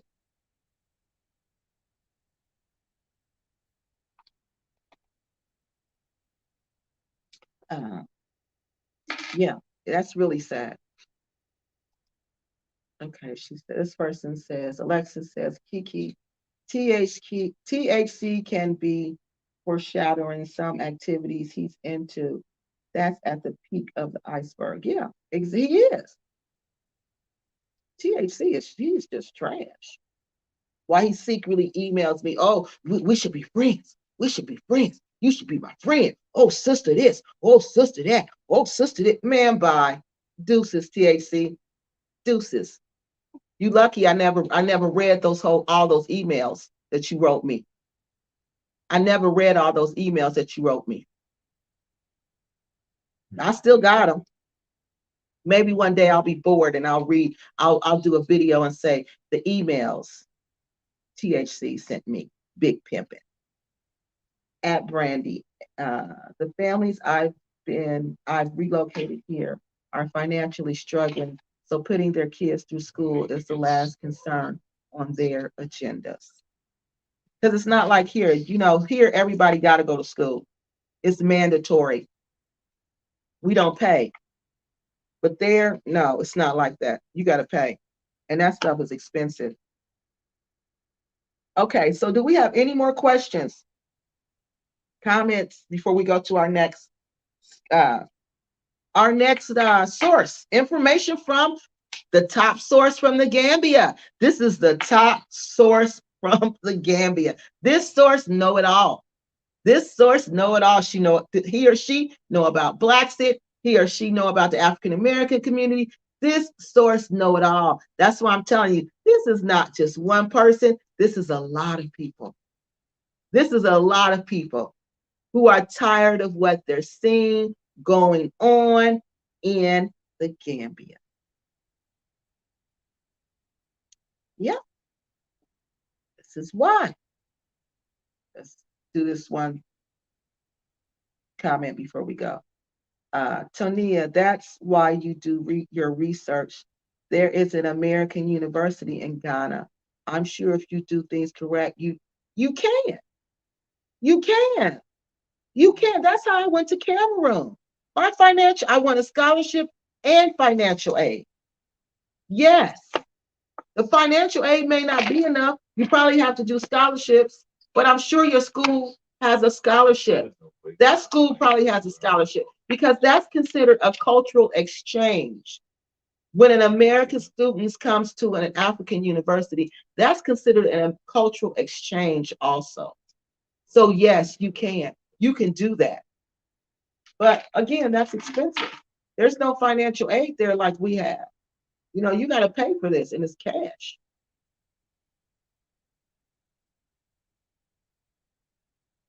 No, they can't. They can't afford. Ghana is extremely expensive. Yep, that's what I've been hearing. How Ghana is expensive. I just can't believe all these places are more expensive than Lagos. That's crazy to me. I just can't believe it. But look how many African American repacks are in Ghana.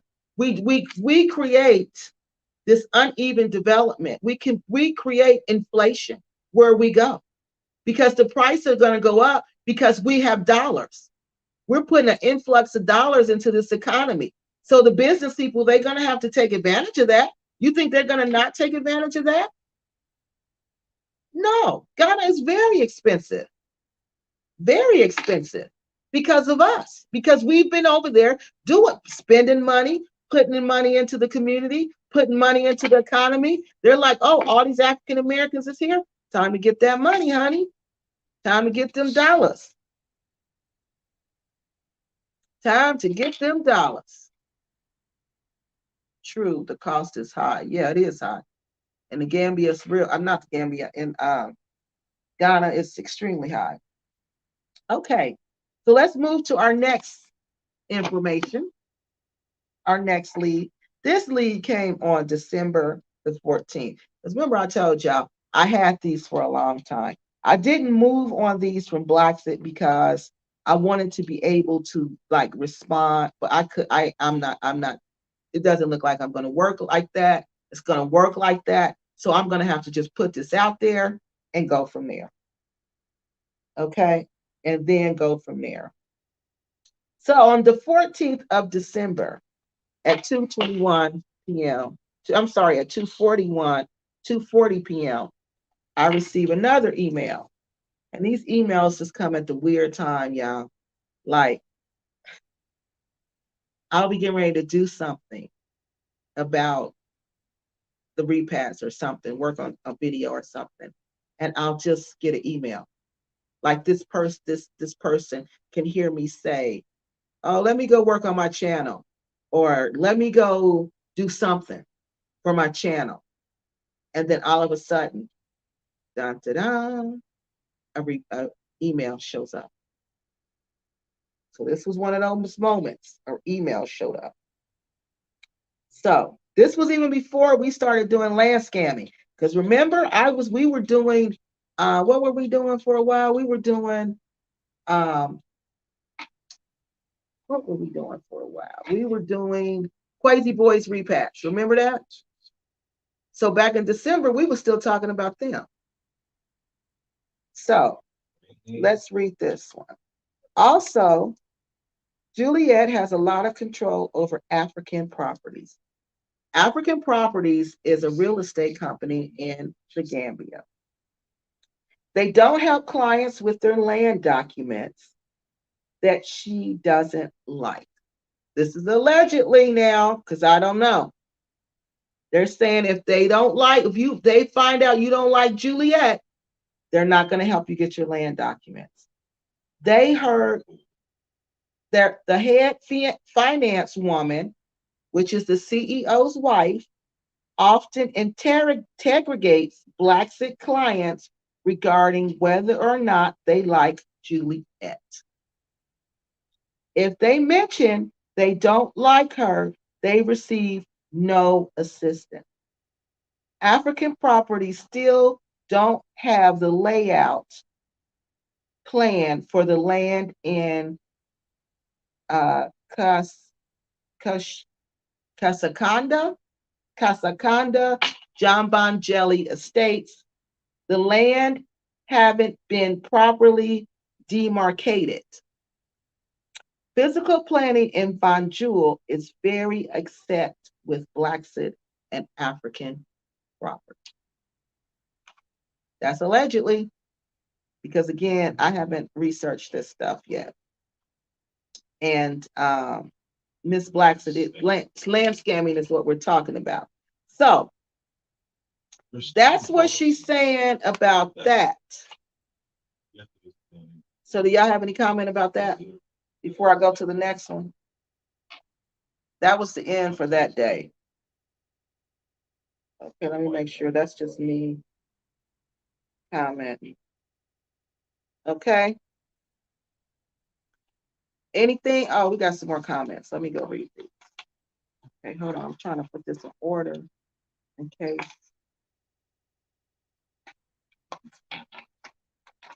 case we got questions.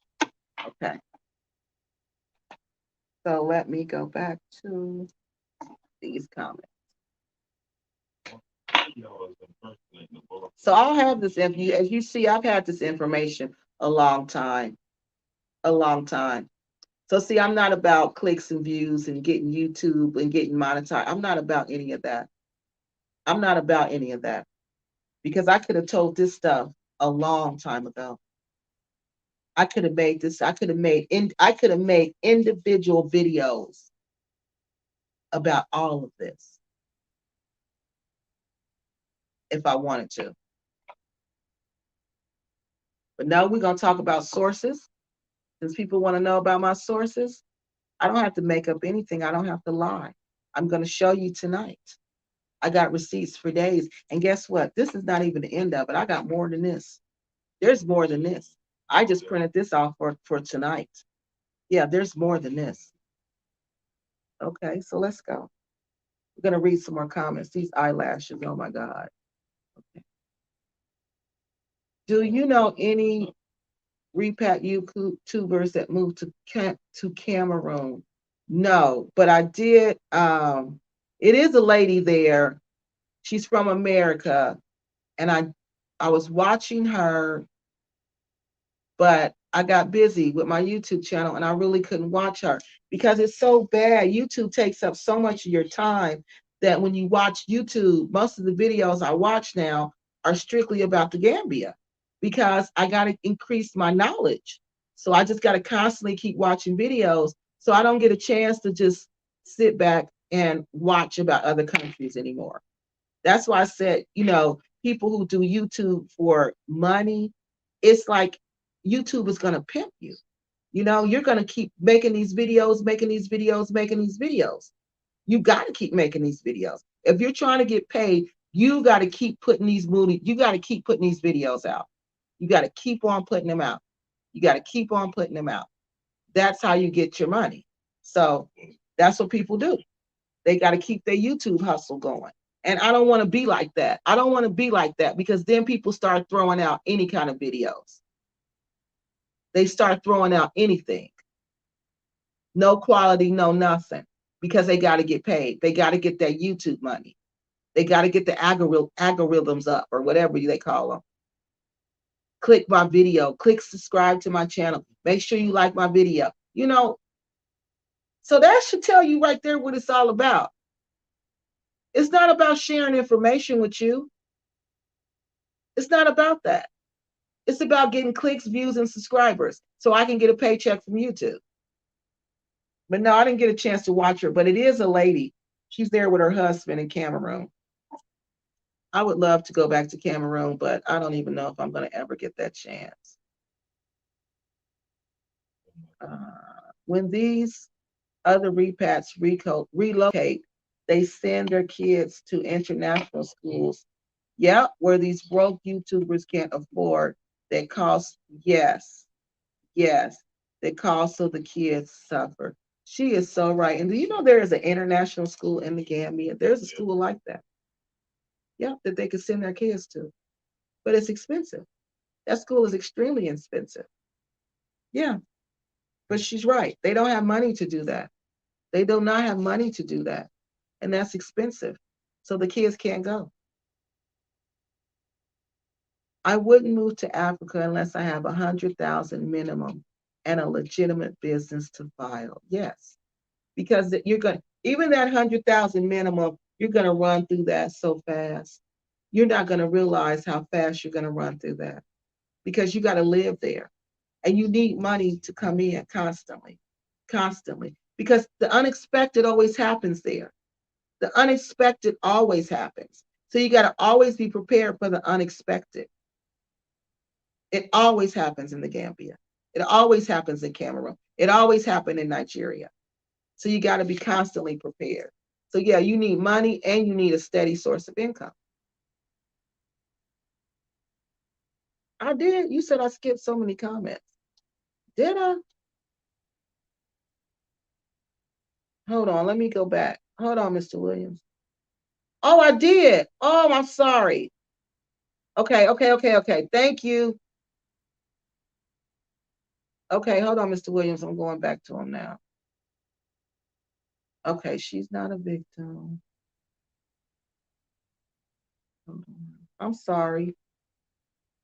But it did do something. It's like it jumped. Okay, hold on. So I stopped at the physical receipts. We saw that one. Okay, about Uganda. Okay.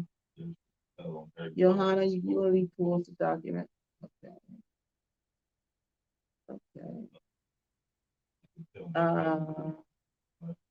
Literally, she literally pulls out the documents, then going off rumors. Yeah, I can't go off rumors. No, I'm too grown and too old to be spreading rumors. I didn't spread rumors in high school. So I sure ain't gonna spread rumors as a grown woman. Juliet has brought all of this on herself. Okay, Mr. Williams, tell me how. How she bring it all on herself? Tell me how she did that. Because I told you, I think she feels like people betrayed her. That's what I really think. And I think she got an attitude behind that. I think she went to the Gambia with this dream, with this unity thing. Now, remember, I haven't seen a video. I'm just saying this. And I think when she started seeing how jealous people were, I think she's now I'm not talking about Gambian people, I'm talking about the repacks. I think when she started seeing how African American people, first thing they want to do is fight. That's the first thing they want to do. When they don't understand something, instead of trying to educate themselves, the first thing they're gonna want to do is resort to violence. She probably done got threatened, I don't know how many times.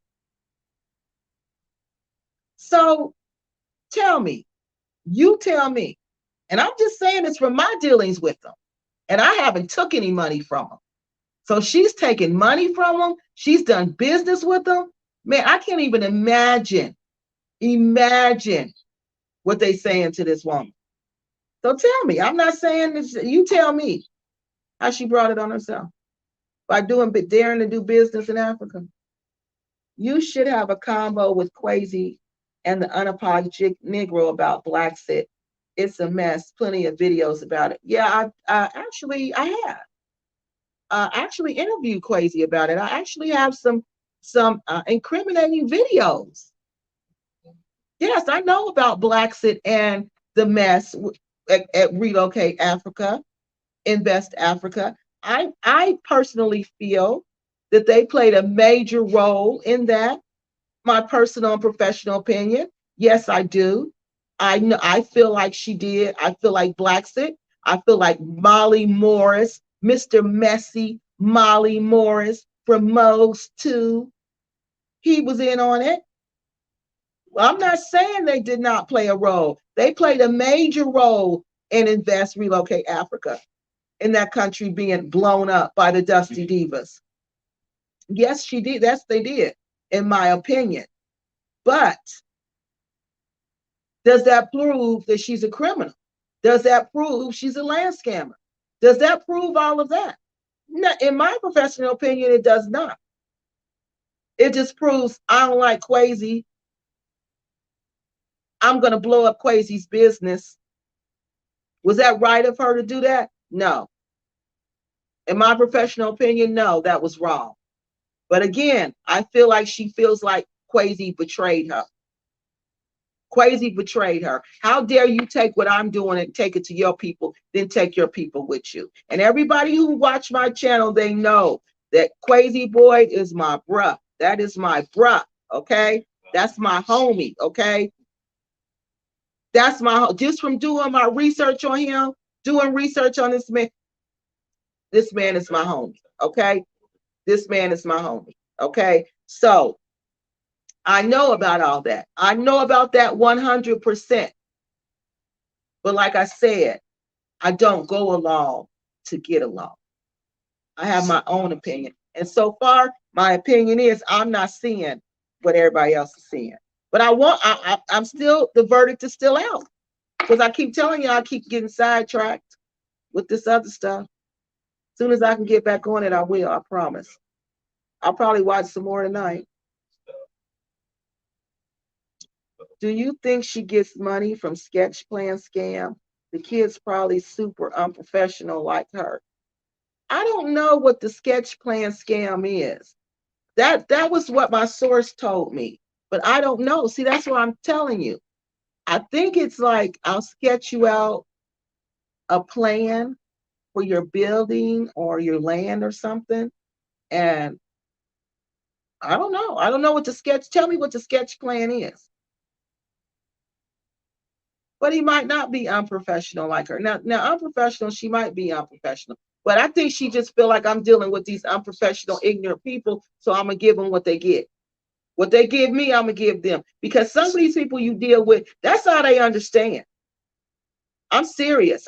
Like Dusty travel with Tay Tay. I try to be professional with her. You can't be professional with her. All she understands is gutter hood rat English. So you got to talk to him like that.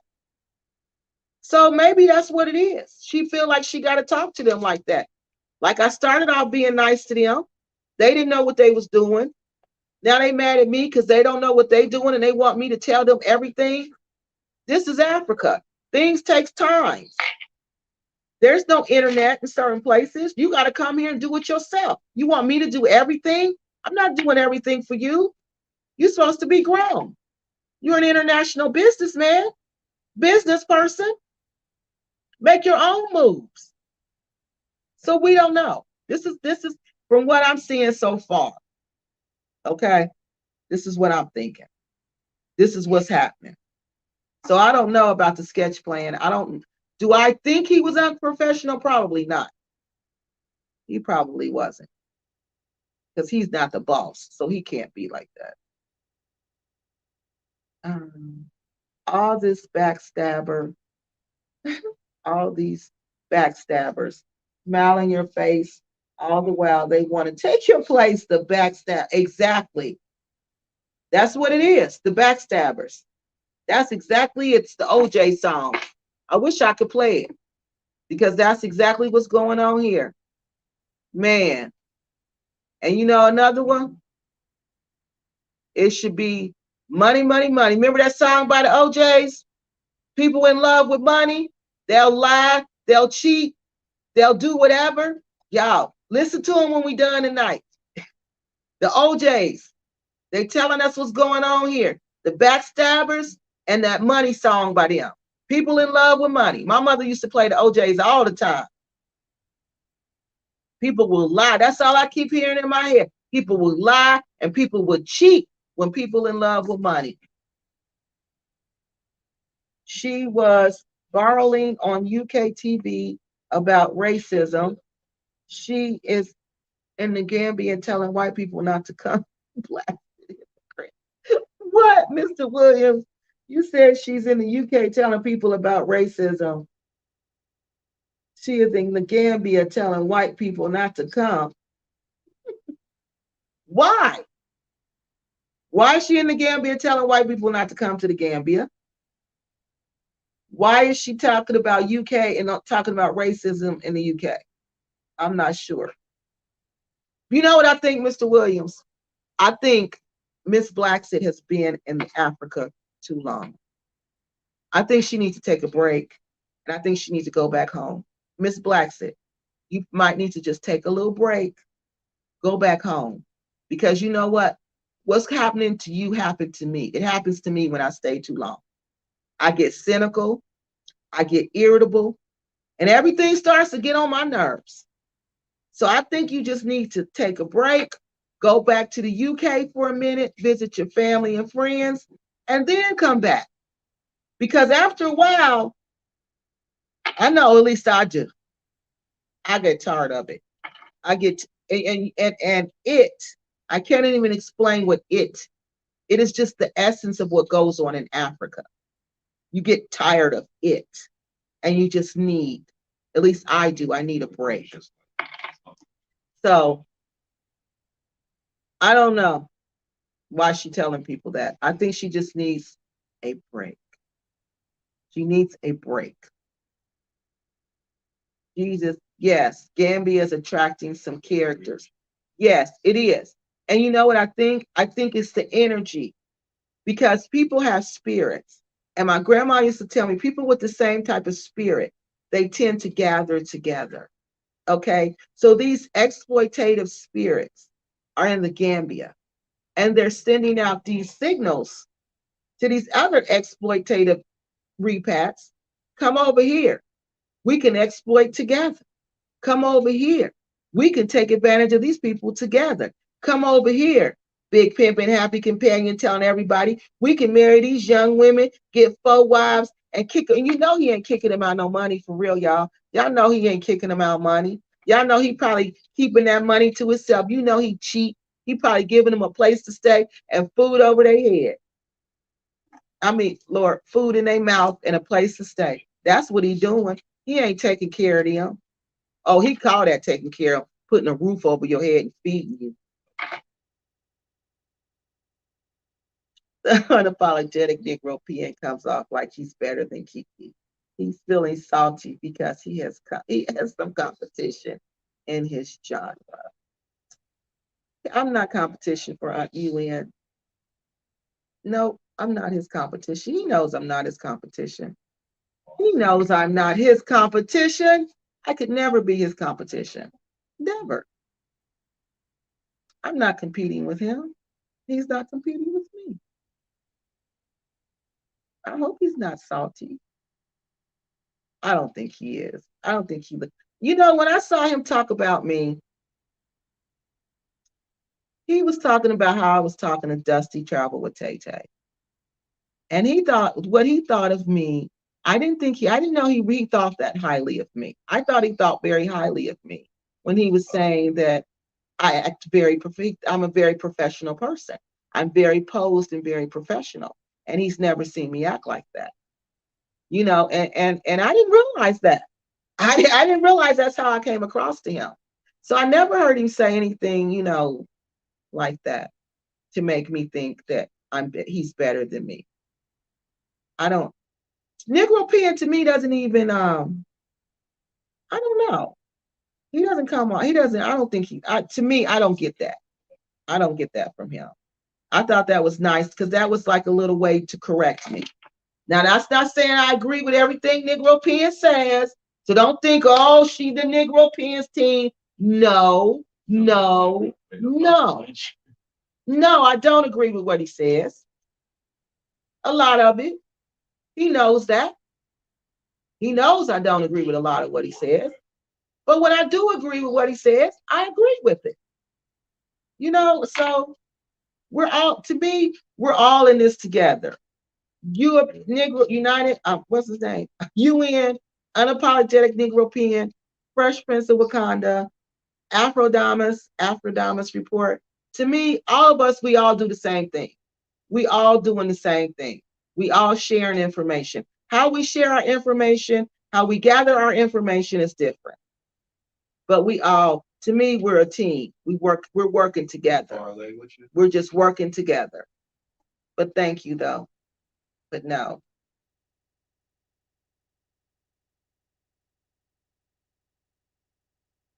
I don't look at any of them as competition. Right. I play with toys. She's right. Quit buying land from people on YouTube. That's the crazy thing. Now imagine I play with toys. You go to your bank and it's been not past 90 days and you done spent $3,000 in the Gambia to buy land. And then you go to your bank and you say, Miss Bank Lady, I want my money back. These people have scammed me. And they were like, it was fraud. They say, okay, it's fraud. Well, tell me what happened because you got to tell them what happened. So they typing it into the system and you say, I purchased some land on YouTube. Now just imagine that. You purchased land on YouTube.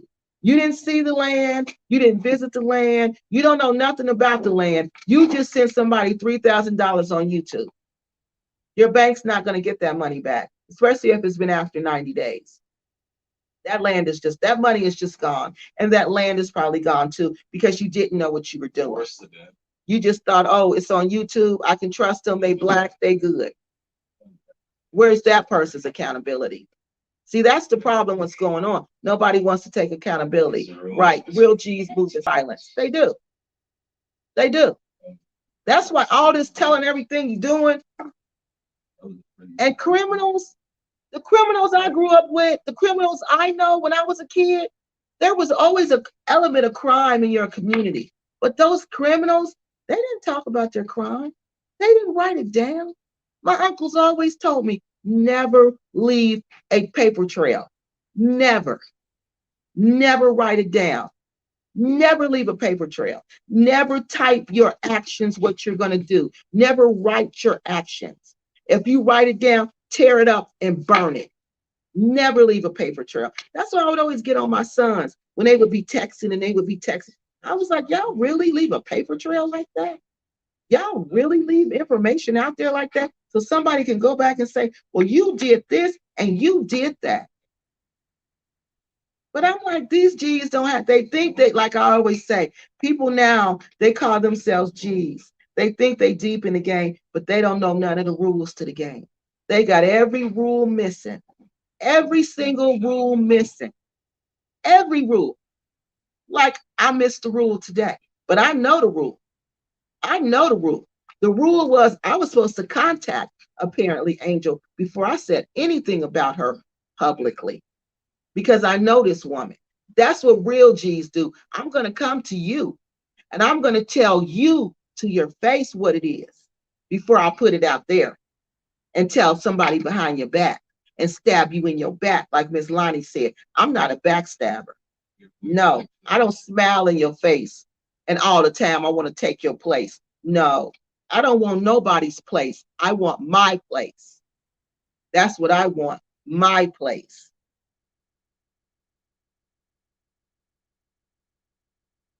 And these people need to move in silence. Right. I wouldn't even want the headache of buying land. I would just, I would just, I would just get a house. That's me. That's the position I'm in now. I just want a house. I don't want to buy land. I don't want to build no house. I don't want no, I just want an already built house. And you know what I've been hearing? That you got to be careful with that now. That that's not a 100% too. You got to be careful with that. But yeah, we're gonna just get a house. I'm not doing that building. We're not doing none of that. From all this I've done, no. Her being betrayed is not the issue. Her and the doggone dealings are. Exactly. But that's the part, that's what I'm saying, Mr. Williams. The dealings. That's the betrayal. Okay, I mean, I'm sorry, the dealings are the issue. Exactly. That's what I'm looking at. The betrayal. I'm just saying that's what I think is going on with her. But I don't see the doggone dealings. That's the thing about it. I don't see it. I see her acting as an agent, selling you land. Well, not even selling you land, leading you to the land, and you decide you want to buy it. I see them make the transaction. I hear them talk about they get the Akalo transfer paper, but that's not the only paper you need. They don't get all the documents, but they don't know they don't get all the documents because they don't ask for all the documents because they don't even know what the documents are that they need.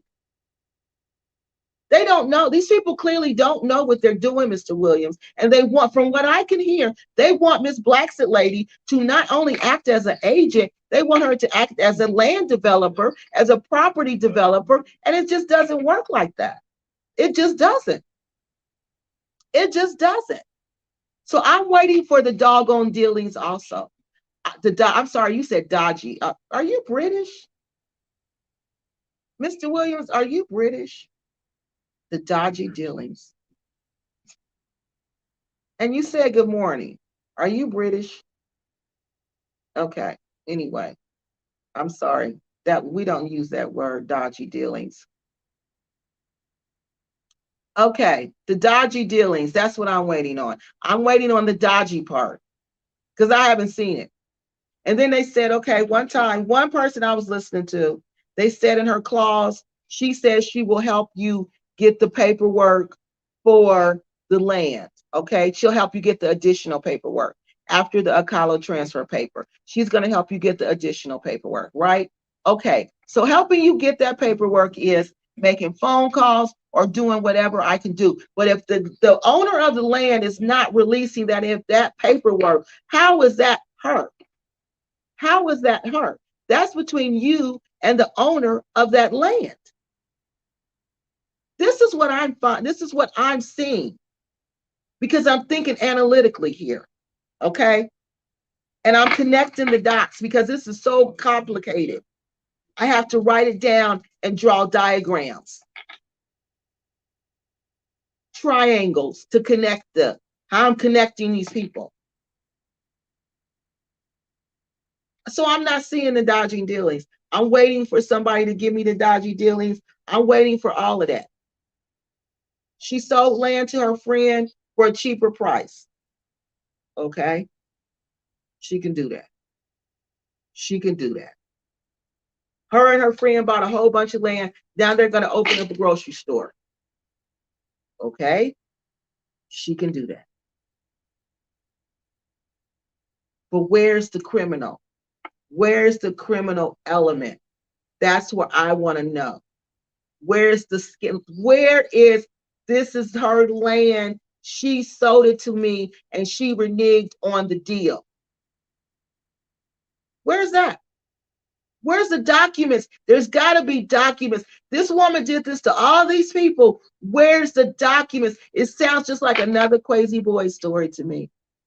All these scams, all these people, Crazy and our Kathy were supposed to have scammed out of all this money. Remember? But where were they? Nobody said anything.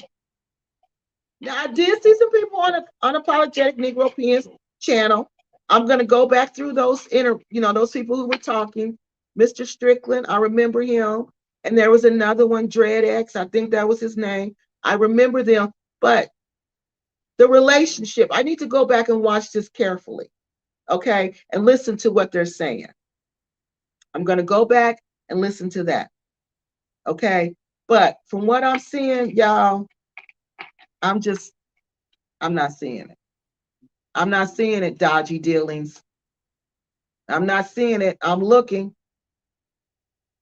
Play with toys, exactly. Someone, THC Live said, asked him to find some land for them in Gambia for the upcoming. See, retirement. Some AAs are just lazy. All they have to do is take a trip. And yes, that's what I mean. But then Johanna, he don't do no research on Big Pimpin', because all you got to do is type in his name and my videos pop up. My videos pop up. So you do no research, none whatsoever. And now you want to buy land from Big Pimpin', and everybody know he Big Pimpin'. And then when he scam you, and then when things don't work the way you expect them to work, then you want to come on and say, oh, I was scammed. Well, you should have been scammed. At this point, you want to be scammed. At this point, you want to be scammed because there's so many people. Then there's another guy named Laman. Laman, I forgot Laman's last name, but Laman got all this information. Laman sent me information. Laman has all the people are sending me Laman's videos. So if you want to be scammed, if you're scammed now, you want to be scammed. You want to be scammed. You want to be scammed, especially in the Gambia. It's cheap to go to the Gambia. It's cheap. And if you can't afford to go to the Gambia, then maybe you should not be buying land. If you can't afford to consult with an attorney, then maybe you should not be buying land. And that's just for real, y'all. That's just for real. I'm not going to talk to you like we kids, because we're not kids. We are grown-ups. We are grown adults. But we acting like kids. And y'all want me to be mad at this woman, get on this woman, shoot bullets at this woman for what? I don't have no ammunition. I have nothing. But some people made choices they shouldn't have made, and now they blaming her.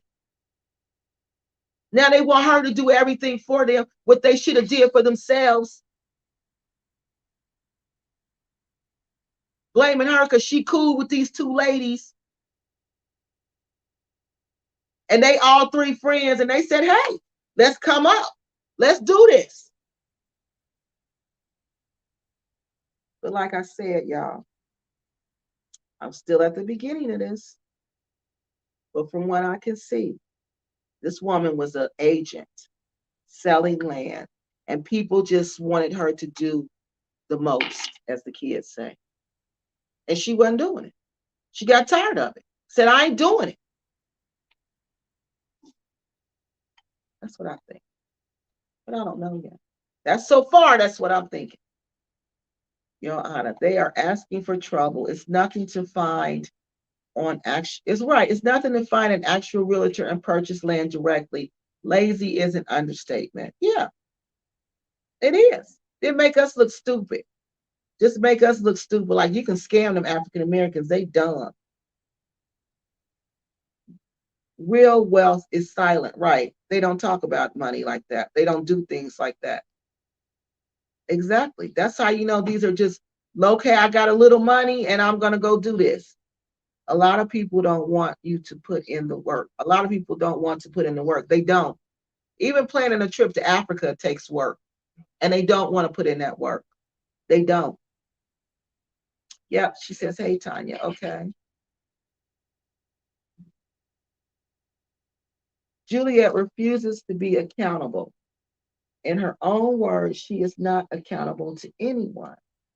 She still hasn't shown any receipt for the money she has raised for charity purposes. Okay, now that was something. I forgot who said that. Oh, Fresh Prince of Wakanda. He pointed something out to me. The donations. That's another thing people stole from her. He said she was like the queen of this donations. And that's where she got her money, a lot of money from donations. Like if you donate to this, you donate to this. I think he said she was doing boreholes or something, so I can't remember. Please forgive me if I'm wrong. But you would donate to it, okay? And the borehole didn't cost as much money as she received from the donations, okay? So she had all this excess money left over, okay? So now, when it comes to that, this is how that works. Long as she fulfilled what she said she was going to do with that money, okay? Long as she did that, and there was no stipulations, no rules, what she was supposed to do with the leftover money, she can legally do that. She can legally do that. Long as she didn't mislead the people who were donating, long as she did not mislead them, long as she did not, long as she fulfilled her promise, okay? As long as she fulfilled her promise, she didn't mislead them. And whatever's left over, if there's no stipulations, she can keep it. She can do what she wants to it. And that's why people like grant money.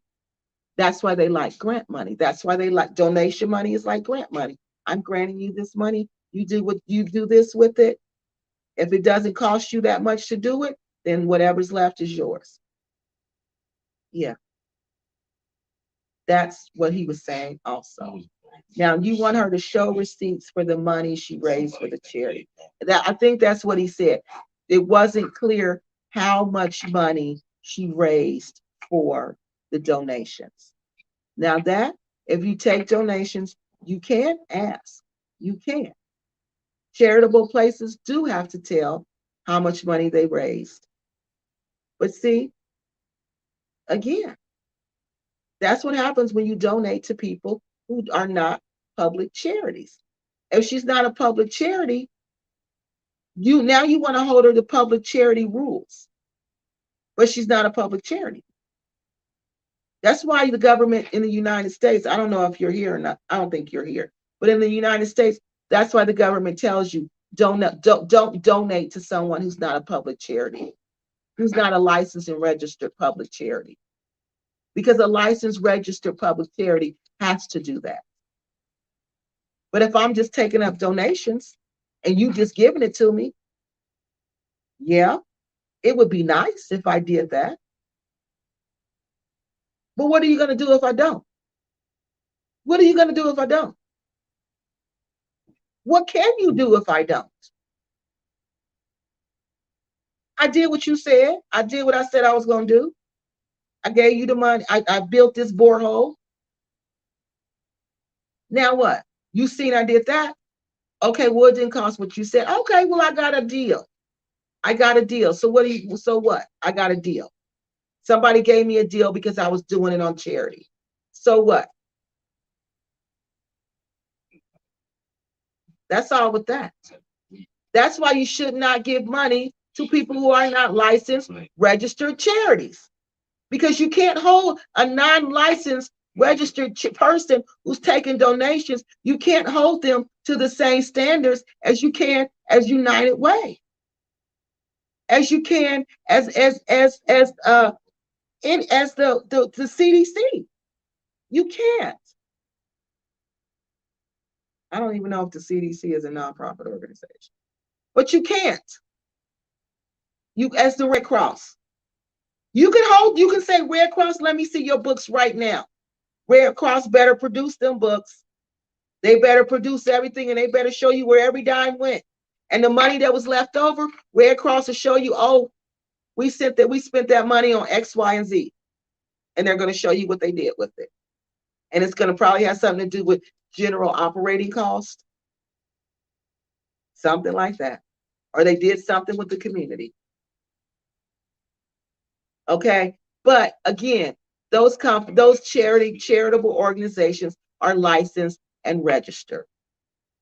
You can't hold a charitable organization that is not like somebody taking donations to the same standard.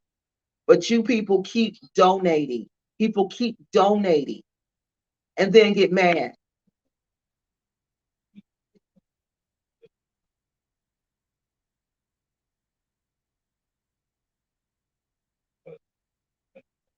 And that's the same thing that's going on with Apparently Angel. That's the same thing. People donated. They want to know what happened to the donations because they feel like, my source feels like, if somebody donated you these items, we have a right to know what you did with them. I don't know whether there's licensed or registered. I have no clue. But when you take donations, these are the repercussions. People want to know. And if you do like Miss Juliet Blackson did and say, I'm not accountable to anybody, people get mad. People call you a scammer. People call you a thief. People call you a liar.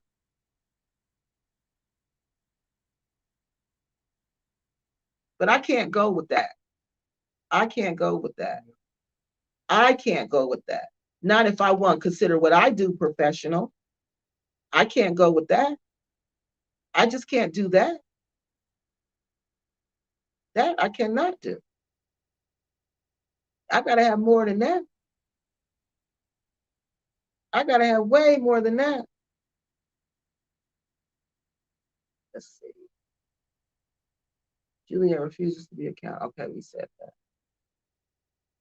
A lot of people in the Gambia refuse to be accountable. That's nothing new. We know that's nothing new. Accountability in the Gambia is something that they're not used to. That must not be popular over there. I know about the 10 p.m. curfew having a Ghanaian step. No. And I used to get in trouble for that because they would be in the bed. I would think, they went to bed early, right? But do you know, they would know what time I came home? Everyone would be in the bed.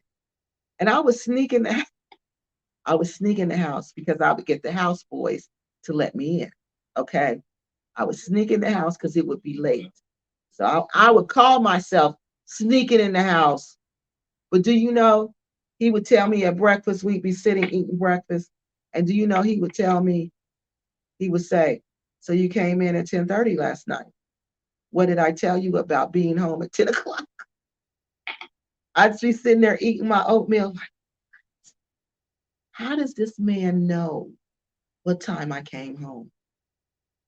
He even told my coordinator. He even told my coordinator from the university. He told on me.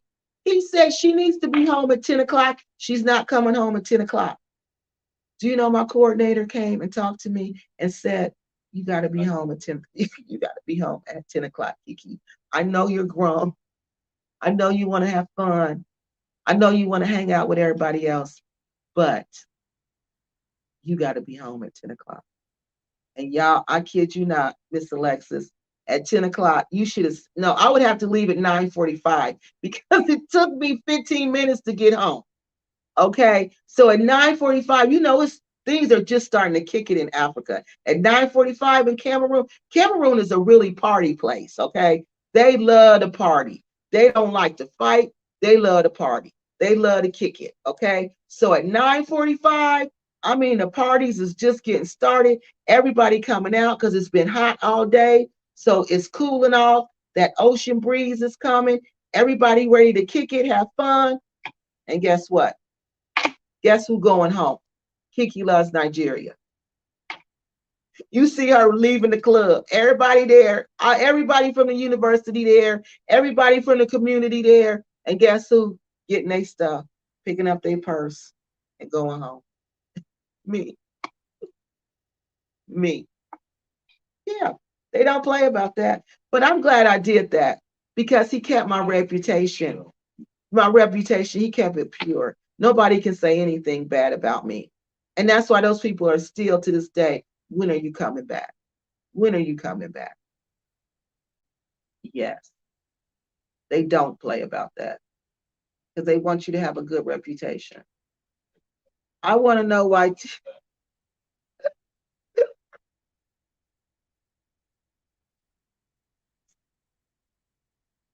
Oh, God. I want to know why THC is selling hooker dresses in his tin roof store. You saw that. You saw that. That was ridiculous. This man is a pervert, in my professional opinion. In my professional opinion. This man is a pervert. A pervert. Boobies out on this mannequin, and then this Africa a freak. She panning. She see this stuff too, but she ain't saying nothing. She ain't offended. She ain't offended. And then she panned into the other's outfit, and then the other one, this little mannequin, don't have on no panties, don't have on no bottoms, but got on a little half a shirt. And then you see the print of the woman's private part. And y'all got the nerve to come. His people got the nerve to come and troll me. They got the nerve to come and troll me. Are you serious? And he's a pious Muslim. He respect the Gambia. He don't respect the Gambia. He don't respect women. You see what he think about us. Look how he got them mannequins. That's what he think about us. Sitting there all day looking at that.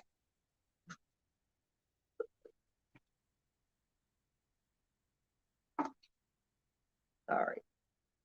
But I played with toys, started it. So blame it on her.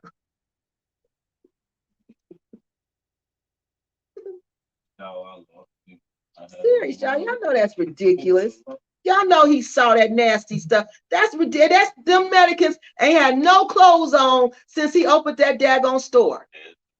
Since he opened that daggone store, they ain't had no clothes on. Blair, tell Blair Beautiful come plug up my phone. They ain't had no clothes on since that store opened up. Plug up my phone. Tell Beautiful come plug it in the charger. Yeah, that mannequin ain't had no clothes on. Neither one of them. So he knows it's like that. He don't care. He don't care. That's just disgusting. And that's a Muslim country. A Muslim country. And y'all, Muslims are very, very conservative. Real Muslims, oh no. They're that they would not have that. Now, would y'all think y'all would see that in Afghanistan? Unplug my mic and unplug that up. Hold on, don't shake my phone, girl. Don't just come here. Oh Lord, y'all, she done knocked it on thing.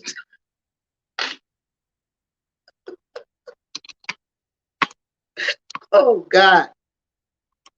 Okay, just leave that off. If you can't get that on, plug up my phone, ma'am. You can just put that down. She done knocked the daggone light off, y'all. Put it on the back of the thing. Okay, Lord Jesus.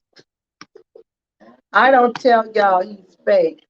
Okay, wait a minute. She said, Tania says, I didn't tell y'all he's fake. What true devoted Muslim would sell that? I know. They wouldn't. That's what I'm telling y'all. Make sure the value. They wouldn't. The value was on the other. Hey, get in front. You're in. That's okay. That's okay. Go. That's okay. Thank you. Thank you. She be like knocked the whole thing over with her rough, heavy hands. Okay. So what did she say now? She said it's Juliet devoted. No, he wouldn't sell that. He would, and he wouldn't have those statues in there like that. He would not. That's horrible. That is horrible. Boobies all out, and then no, that's too much. That's just too much. And he did. I got to put some clothes on her. You ain't put no clothes on her all this time. You ain't put no clothes on her all this time. You just said that for the camera. Seems like some. It seems like some adopt Muslim religion for convenience and polygamy to me.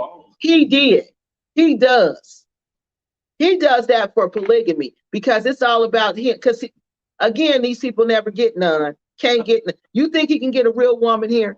Do you think he can? Who you think gonna be with this man in the United States of America? Nobody. Nobody. Nobody. Nobody. So he got to go over there. He got to be this pious Muslim, pretend, take his little retirement check, and flash them dollars, getting somebody over there. Blair, you too loud. Getting some dollars, getting some girls, because he got some dollars. Yeah, that's what his Muslim, his religion is all about. I can get 4 wives. You should hear him talk about it. He sound like just like somebody hungry and thirsty. You can get 4 wives over here. You can have 4 wives over here. 4 of them. You can get 4 of them. Like what? Is that what you doing this for? Yeah, it is. Mr. Jallo was arrested for land scamming going on though. Yeah, that's what I know. They said Mr. Jallo. So Mr. Jallo, that's what I got to figure out who. That whole connection. But I know I think somebody said he was out though, that he got out. But they did say he was arrested for that. And also I got to look up to make sure I have the latest version of the Constitution. Okay?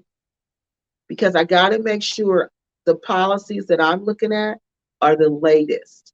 Okay? Because a lot of the stuff, the policies were implemented. These frontier economy policies were implemented when Yahya Jammeh was in power. Okay, so since President Barrow has been there, some of the policies might have changed because he's been in power. This is President Barrow's 2nd term, so I really need to go back and see if he implemented any policy changes since he's been in office about selling land. Okay. So Paul Williams says, reach out to the people she scammed. Negro Pen has their contact details. Okay. That's easier said than done. So what I'm going to have to do, I'm just going to tell you, that's going to be hard for me to do because it just is. It's hard to get information like that. Some people don't like to share information like that. So it's easier for me to, what I'm going to do is go on Negro Pen's channel. I'm going to watch that video. Mr. Lyman, I forgot Lyman's last name. He did a really good video of that. So I'm going to go on there and I'm going to listen to each person tell their story, Mr. Williams. I'm going to write down each story, okay? And I'm going to see what they say. And I'm going to try to see where the land scamming was there, and I'm going to see what happened. But from what I was seeing, DreadX, and I remember somebody named Miss Prince Strickland. I remember them. They both said they went to the police, but the police didn't do anything. Okay? And that's what's concerning me. Why all these people saying they're going to the police, and the police aren't doing anything? So they're trying to tell me all the police are on the take, or is there nothing to be done? So I'm going to look and see, okay? Because it's easier for me, because if I contact somebody and say, hey, tell me about your experience with Juliet, It can get kind of one-sided. But if I listen to their interview, they have no idea I'm listening to it. I mean, I'm listening to it for information, then I'm going to get a more accurate portrayal of what really happened than if I call them and I contact them and tell them to tell me about it. Okay? So I'm going to do that as soon as I can get off these repacks. Alexa says it's getting hot in here. Only come for Kiki unless you have stronger, and thicker receipts than her. Exactly. Exactly. Because I don't play that game. Lonnie is empathetic and loyal to Sean. Uh, Lonnie is empathetic and loyal to Shantae White. Is she? Are you, Lonnie? Miss Lonnie, are you empathetic and loyal to Shantae White? Dusty Phoenix, the Dusty Diva Shantae? Miss Lonnie, that's not true, is it? Our Miss Lonnie? Is that who you talk about today? You ain't talking about our Miss Lonnie that's on here. Miss Lonnie, is she talking about you? Lonnie is empathetic. Empathetic means, yeah, that's what that says. Empathetic and loyal to Shantae White. Well, why are you on here? Miss Lonnie, talk to me. I like you, Miss Lonnie. Tell me, what's going on with that? So okay, we said that THC is another scumbag. Okay. Oh, so I did miss a lot of. I agree with Brandy, so true.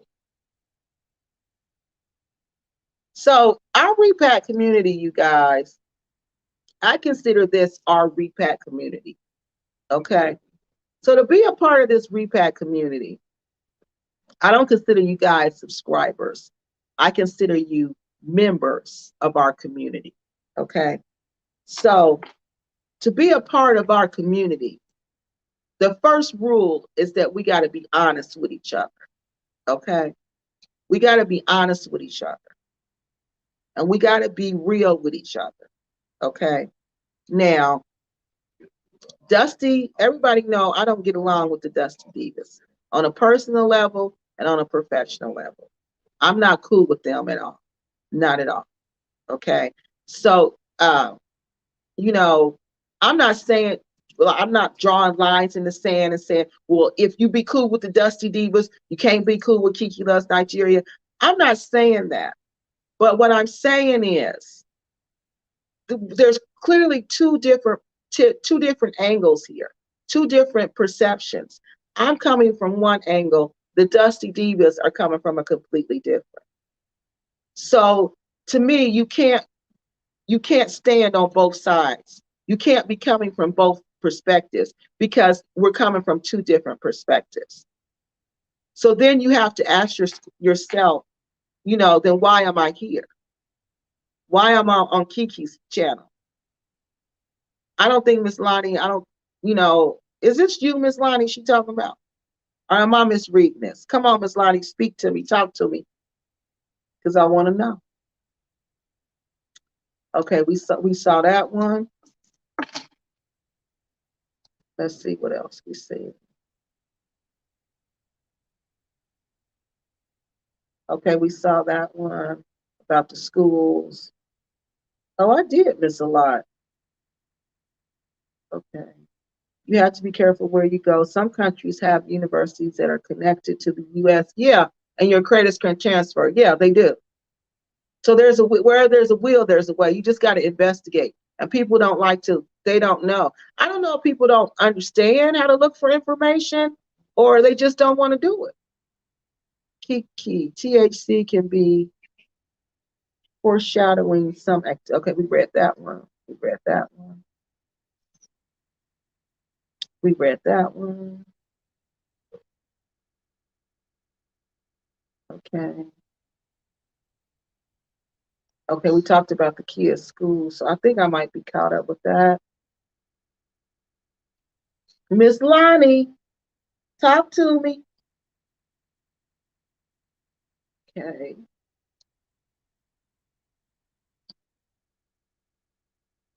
Because there's nothing to support about Shantae. Shantae is nothing. I know you can't be supporting her. True, okay, we talked about that. That was the Ghana one. Um, we talked about that one. Yeah. Okay. When the repacks relocate and send their kids to the. Okay. So we talked about that one.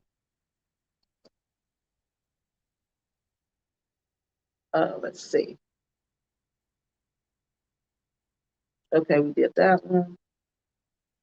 Okay, I think I caught them all, Mr. Williams. Okay, I got them all. Tell me if I didn't, but I think I got them. Juliet, what? Juliet sound like she running a mafia. That's the way they put it. Man, that's the way they got this woman looking. I'm like, what? She running. Yeah, like she the gangster. Like she what was her name? Miss Blanco. What's the lady name, y'all? Oh my God. Her last name was Blanco. Griselda Blanco. Yeah, they got her the Griselda Blanco of the Gambia. You know, I'm like, what? I'm sorry. I'm sorry. Yeah, I know this is serious. And I don't mean to laugh. But come on, y'all. Come on. The way y'all putting Miss Blackson out here like that, she can't be all bad like that. Because where's the information? Where is it? I should be able to find it. I should readily see receipts. I should see, she done scammed all these people. Where they at? Where they at? I'm waiting. Like like Rihanna say, where they at? Where they at? Where they at? Where they at? Because I can't find them. I can't find them. I don't see none. I'm gonna go back through the video and I'm gonna break down those interviews and see what they say. But still, where's your receipts? Where's the actual contract? Let us see that. Show me that so I can see what she promised you and what you got. I learned the hard way not to be forthcoming with my business plans. Yeah, yes, you will, because people will steal it and can act like it's theirs. They sure will. It takes a real lady to apologize. Glad you did that. We all make mistakes. God bless. Yes. I didn't, because see, when I met her, Miss Jones, they didn't introduce her to me as apparently Angel. They just said my sister. And I said, hi, and that's all and it was, I didn't know. I did not even connect the two people when she said, Kiki, you have met me. And when she's told me when we met, I was like, oh my God. This lady went out of her way for me, Miss Jones. Went out of her way for me. So yeah, yeah. And if I would have contacted her, she would have explained it to me just like she did. Just like she did in the email. Because she's that type of person. I could tell she's that type of person. Okay. She's that type of person. So I just didn't know who she was. I didn't know who she was. And when I realized who she was, yeah, she's absolutely right. I owe her way more than that. Way more than that. Way to lump her in with Global Green Book, who don't know who's a Muslim one day, who's a spiritualist the next day, and who's a Rastafari the next day. She don't even know what she believe in. To lump her in with Africa, a freak, to lump her in with them, who's a lie, who they just liars, who think they're the savior of the Gambias. But you, Miss Afrique, you are just, I'm not going to even say. Not going to even say. But to lump her in with them, that's bad. And the way this a freak lady treat people, no, that was wrong. I had to apologize for that. And I'm going to always apologize. Every time I think about it, I'm going to apologize for that. Because that lady ain't nothing like them. She's nothing like them. Nothing. She's not weak and she's not insecure. She's none of that. She's none of that. But like I said, I didn't know who she was. And my source didn't say she was weak and insecure. My source didn't say that. My source questioned the donations. She questioned my source, he or she questioned the donations. That's what it was. Just like Mr. Williams is doing. Because Blacksit took a lot of donations. They want to know where these donations go, where they went to. So yeah, I had to do that. And like I said, and every time I think about it, I'm going to apologize to her again. Because she ain't nothing like Global Green Book. Like I said, who you a Muslim? What are you today, Global? What are you today? Are you a Muslim? Are you a spiritualist? Or are you a Rasta? Or are you just a combination of all three? Or do you even know? Or do you got to call Asha a freak and ask her what you are today? Because I know you ain't never going to call my phone again.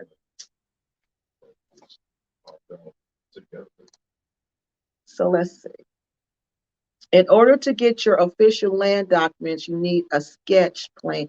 Okay, Mr. Williams, that makes sense to me now because I read that, but I didn't know what they were talking about. So if you don't have this sketch plan, you will not be approved by planning, and without planning, you cannot get your official document. So they're saying, let's see, in order to get your sketch plan. So they're saying the Ibrahima dude is drawing up fake sketch plans. Okay. So I got to check that out. I got to think about that. He's drawing up flakes. So who does he work for? Does he work for Blacksit? Or does he work for the planning department? Because that's what it did. I couldn't understand that part. Maybe he works, who do you think the sketcher works for? Blacksit, or is he a part of the planning department? Okay, hold on, let's see. Here's another comment.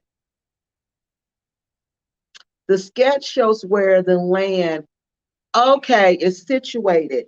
Main roads, Akala's compound. Oh, okay.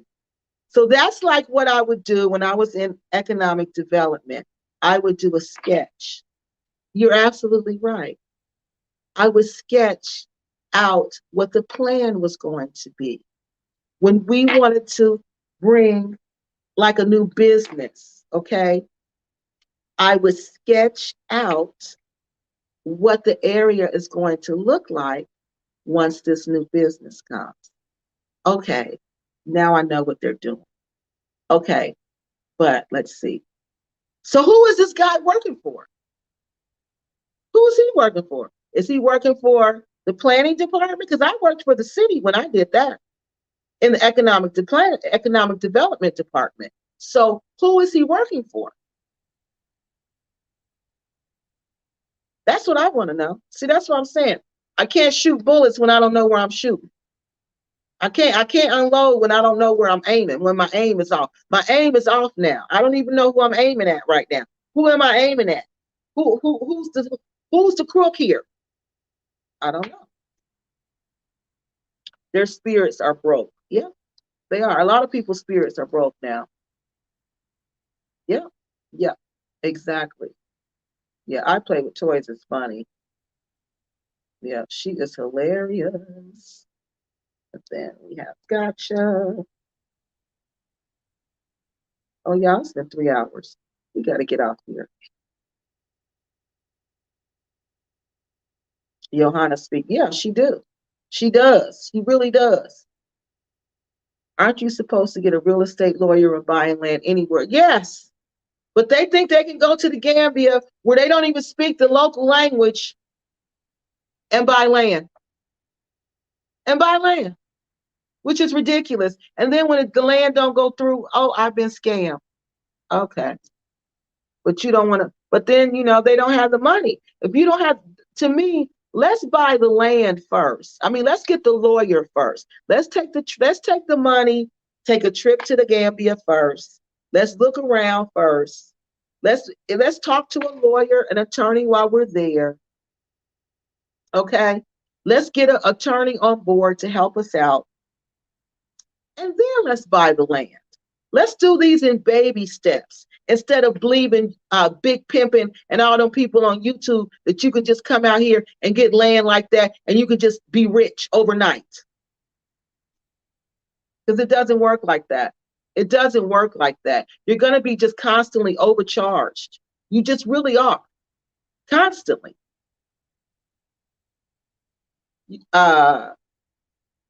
Assuming that you see that bought land in their home country. These are broke spirits. These are broke colonizers. They are. Yeah. Broke colonizer spirits. That's what they are.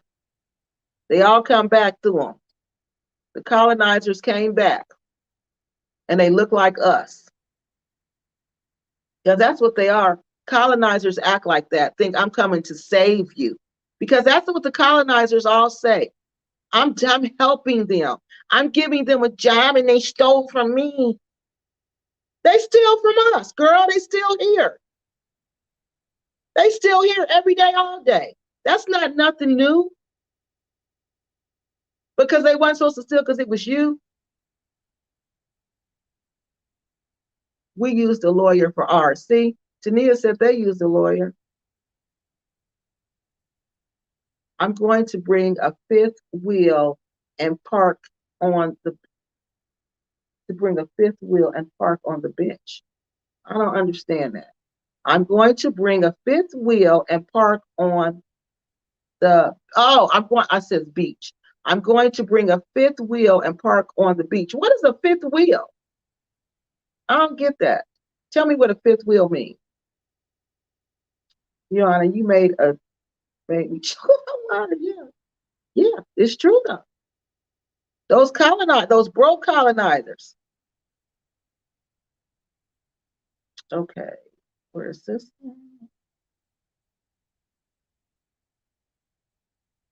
This one says, Juliet states that she only goes as far as the Akalo transfer. Okay. Once you have that, the land is yours. You have problems getting the official docs from physical planning, then something is wrong. Right. But that was her obligation. And see, that's what the agent does. When you says Juliet states she only goes as far as the Akalo transfer because she's an agent. And that's it.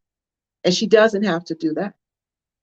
So she'll get you the Akalo transfer as the agent, but everything else, because see, remember, this deal is between you and the owner of the land, not you and Blacksit, not you and Juliet. I'm just leading you to the land. I'm giving you the lead, okay? I'm going to help you out and give you this first document. But everything else, you got to get that from the owner. You got to get that from the owner. Now, when somebody says that, if somebody would say that to me, the first thing I would think was, something's going on with that. Because just like I got this piece of paper, all of them should come together at one time. If they're all not coming together at one time, if I got to go look here for this paper, there for that paper, then I'm not really sure I want to do this. If this is how they do land deals here, I don't think I want to do that. Because it sounds like you got to go searching for the owner of the land and get the information from them. And she's exactly right. And that's what I've been reading. That's why I'm coming to the conclusion, I don't even see where she's a land scammer because she doesn't sell land. And when she says, oh, I got this land for sale, she's not selling the land for herself. She's helping sell the land for whoever she's working, getting commission from. Okay, so that's what I think. And what I think is wrong, yes, something is wrong that you got to do that. But if you're not catching it, then how is that her fault? And it seems like that's the way they just do business there. But if you enter into a business deal like that, instead of saying, no, I don't want this land, I'm not doing this deal unless everything is up front, then how is that her fault? That's what I'm still waiting to see. Because I'm seeing exactly what you just said. Why though, Tania, why the buy? I don't know why those buyers didn't lawyer up. Going cheaper creates a vulnerability and confusion. And that's exactly what happened. They're vulnerable and they're confused and they don't know what they're doing. They don't. They don't. And then they want to blame this Blackson lady and they want to call her a scammer. How is she a scammer? I'm still waiting for you. It's supposed to be thousands of y'all. Justice for the exactly. Justice for the mannequins. Somebody please give the mannequins justice. Give them some clothes. How y'all sit up there and look at that all day? Women walking past there, teenage girls walking past there. Y'all don't have no respect. Little boys, little kids. What happened to Lou Major? Who is Lou Major? Okay, guys, who was Lou Major? I don't know. In the Gambia, all the police are on her payroll. Yeah, I don't believe that. I don't believe that. Because why couldn't Shantae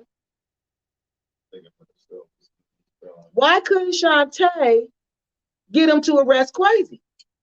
Why couldn't she get him to prosecute Kwesi? She got all this money. She offering it. She throwing it around. Everybody knows she pays for everything. So that's what makes me think everybody ain't on the payroll. And remember when they said Miss Juliet accused Bag of that incident. Remember, Bag said that you got to go to the Bonjour people allegedly have some connection with this Blacksit in that area. But the other officers don't like that. So I'm finding it hard to believe, you guys, that everybody's on this payroll because whenever somebody is saying everybody, when everybody is saying this, no, this person can't. I don't believe that. I don't believe that. The million shoppers don't lie. Yeah, Miss Lonnie, that's the same thing they said about Kwesi, though. They said the very same thing. The very same thing. But where was the process when it came down to prosecuting, when it came down to complaining? Nobody complained. Nobody. But there are some complainers for Ms. Blacksit, and I am going to look at their interviews and I'm going to break those interviews apart and go. But from what I've been seeing and what I've been hearing, this lady was selling them. She was an agent. She was not selling them land. Yes, I like Shantae. Okay, ma'am. You that's fine, Miss Lonnie. You can like visionary of love used to always say to me. She always used to say, Kiki, people like who they like. You can like Shantae, okay?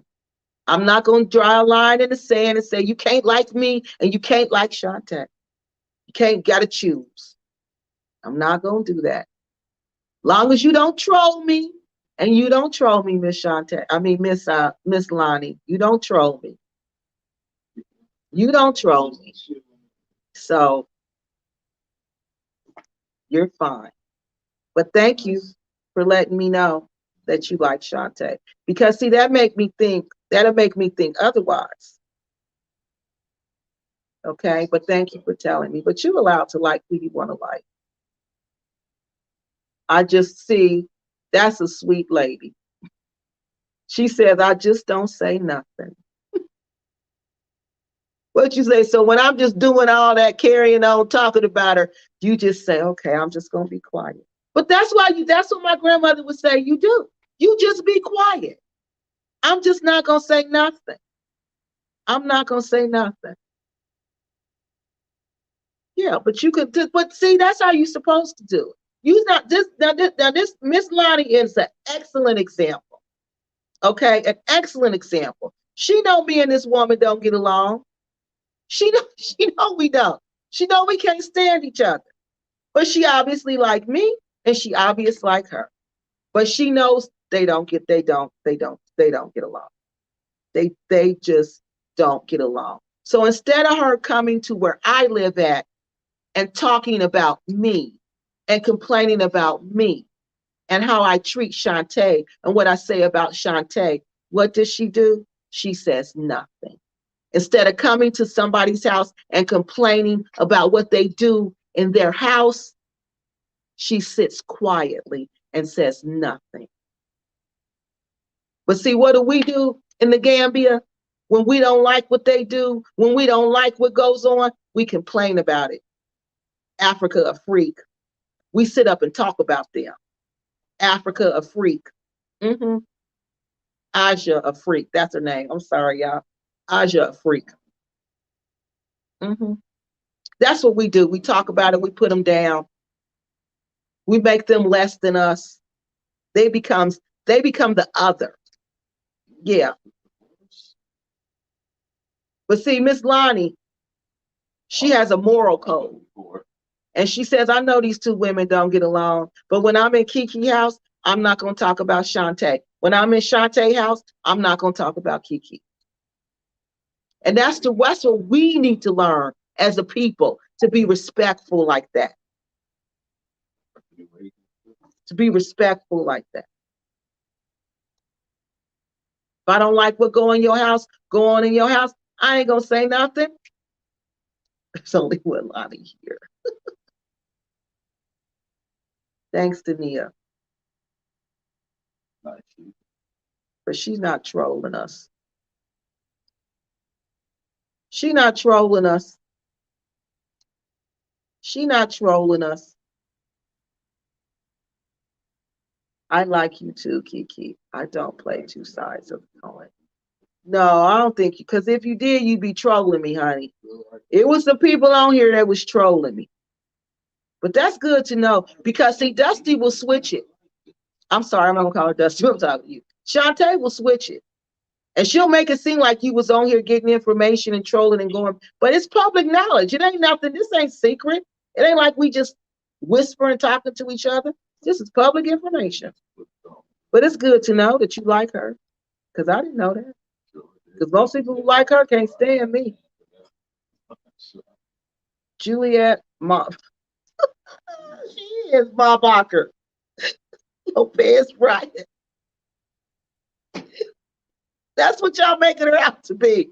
Y'all know who Ma Barker is, right? Y'all know who she is, right? She was the leader of the game. Yeah, Ma Barker.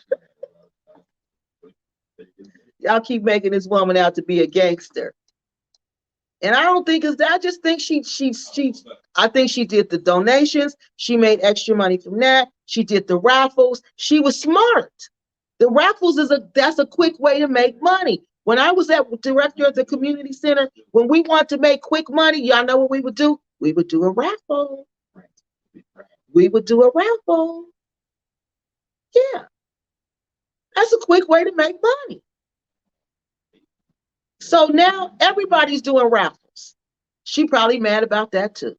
She probably feel like y'all stole that from me and you don't even acknowledge that you stole it from me.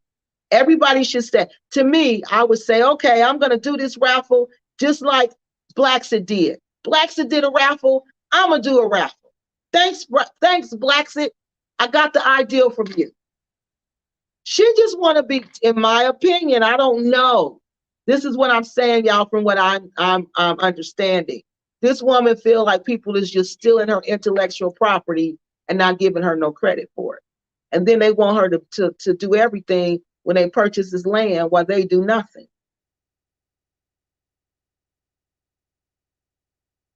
Let's see. Where is this one? Get this one off of here. Okay, yeah, we're gonna go through the comments and stop because this is too much. We've been on here almost over 3 hours. Juliet is listed as the seller on those contracts, but I need to see those contracts. I want to see them. I want to see the whole thing. I think I seen something that said she was the seller.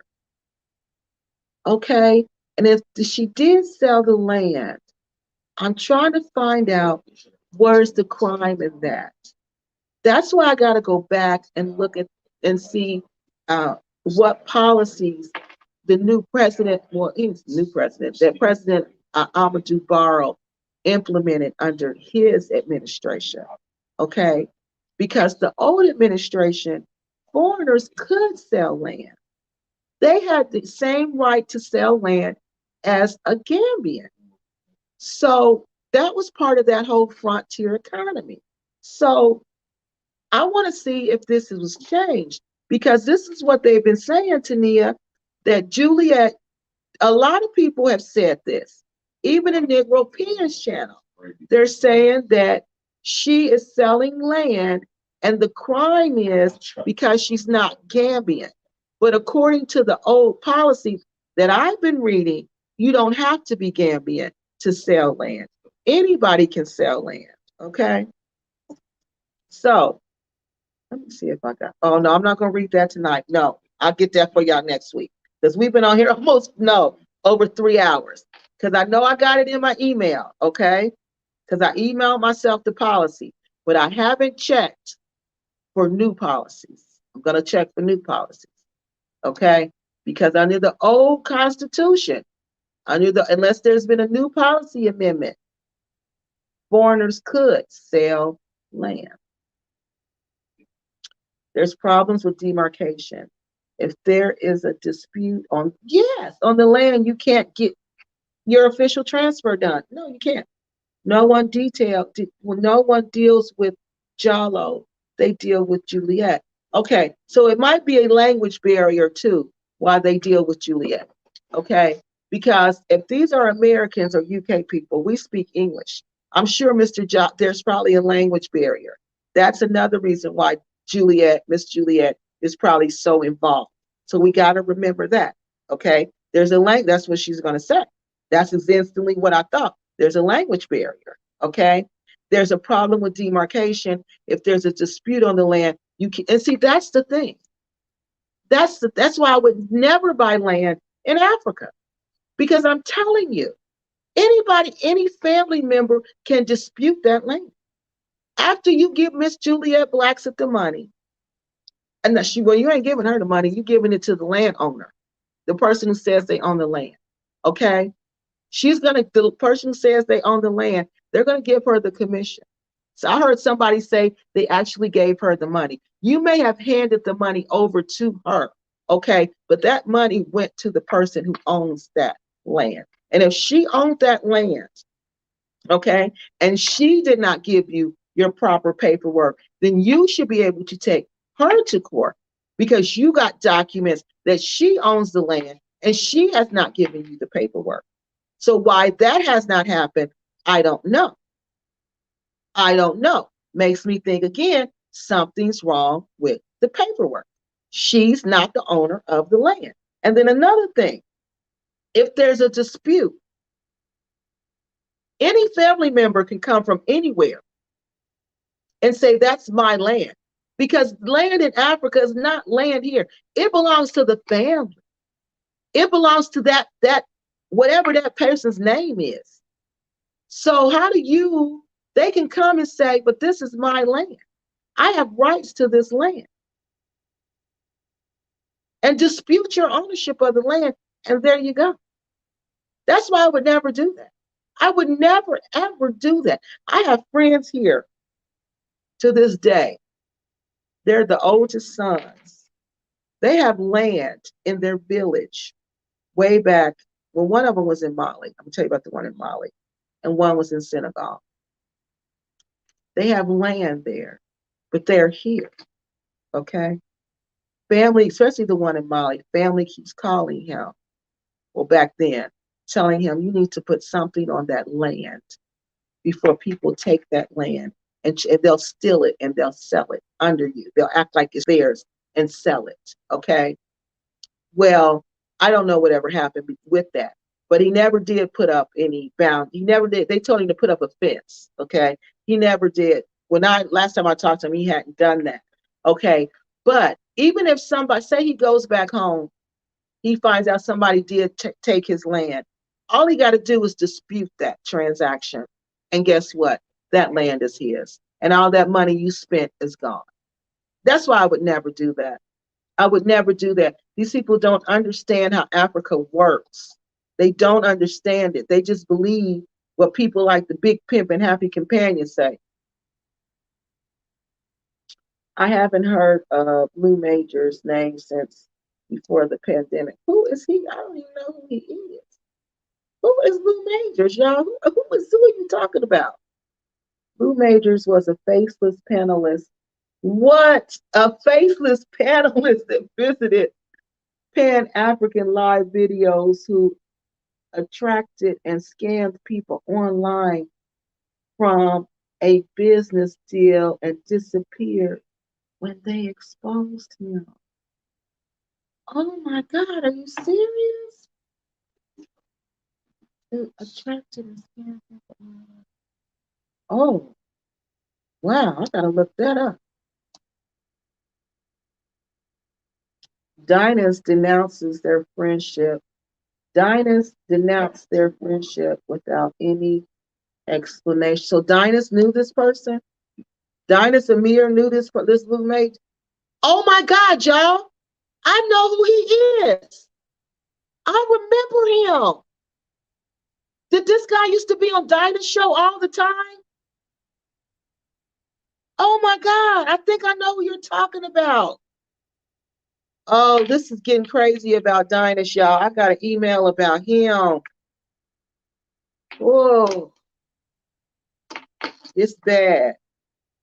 But I need some help with that one. I need some help. I can't even take that one on because I'm too busy with this repack community. So I really need somebody, another YouTube content creator to take this one on. If y'all want to, if you please contact me, YouTube content creator, whoever you are. If you want to take, I got a story. I got a story. And it's factual and actual. All you got to do is research it to, prove your point and make a video. It's yours. Just let me know because it's too much. I can't do this story justice. I cannot. And I'm telling you, it's involving Dinah Samir. Okay. So again, if I just wanted clicks and views and subscribers, I would throw out a video about Dinah Samir because Dinah Samir is a big name. But the person who contacted me, these people really need help. They really need help getting this issue out there. Okay. And I need somebody else to help me because I can't do it. I know I can't. I can't do it justice because I'm too busy with this. Dinah Samir avoid drama and certain things, but he didn't know Blue Major was a fraud. No, because that's another reason I can't do the story because I've had contact with Dinah's. I told you, if I can't do it fairly, I just can't do it. And I think Dinah's is a nice person. I think Dinah's is I think he's a nice person, and I think sometimes he goes into things without thinking or without investigating that person thoroughly. And he doesn't realize how big his name is, and that people, scammers, will be drawn to him because of his name. But that's another reason why I can't do the story. Okay, it's two reasons. I can't do the story because, for one, I've talked to Dinah different times about different things. I have an opinion about Dinah, and it wasn't on YouTube. This was about some more stuff. I wasn't even doing this. I was doing YouTube, but I wasn't doing Gambia stuff. Okay. This was some spiritual stuff. Okay. That I talked to Dinus about. This was a long time ago.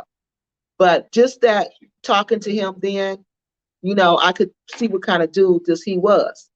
So it's that reason I don't believe Dinus knowingly scams people. I don't think Dinus knowingly works with scammers, but I think scammers are drawn to Dinus' channel because they know Dinus is an open person. But I need somebody, another content creator, to come and take this story. Okay? Again, it does involve Dinus Amir.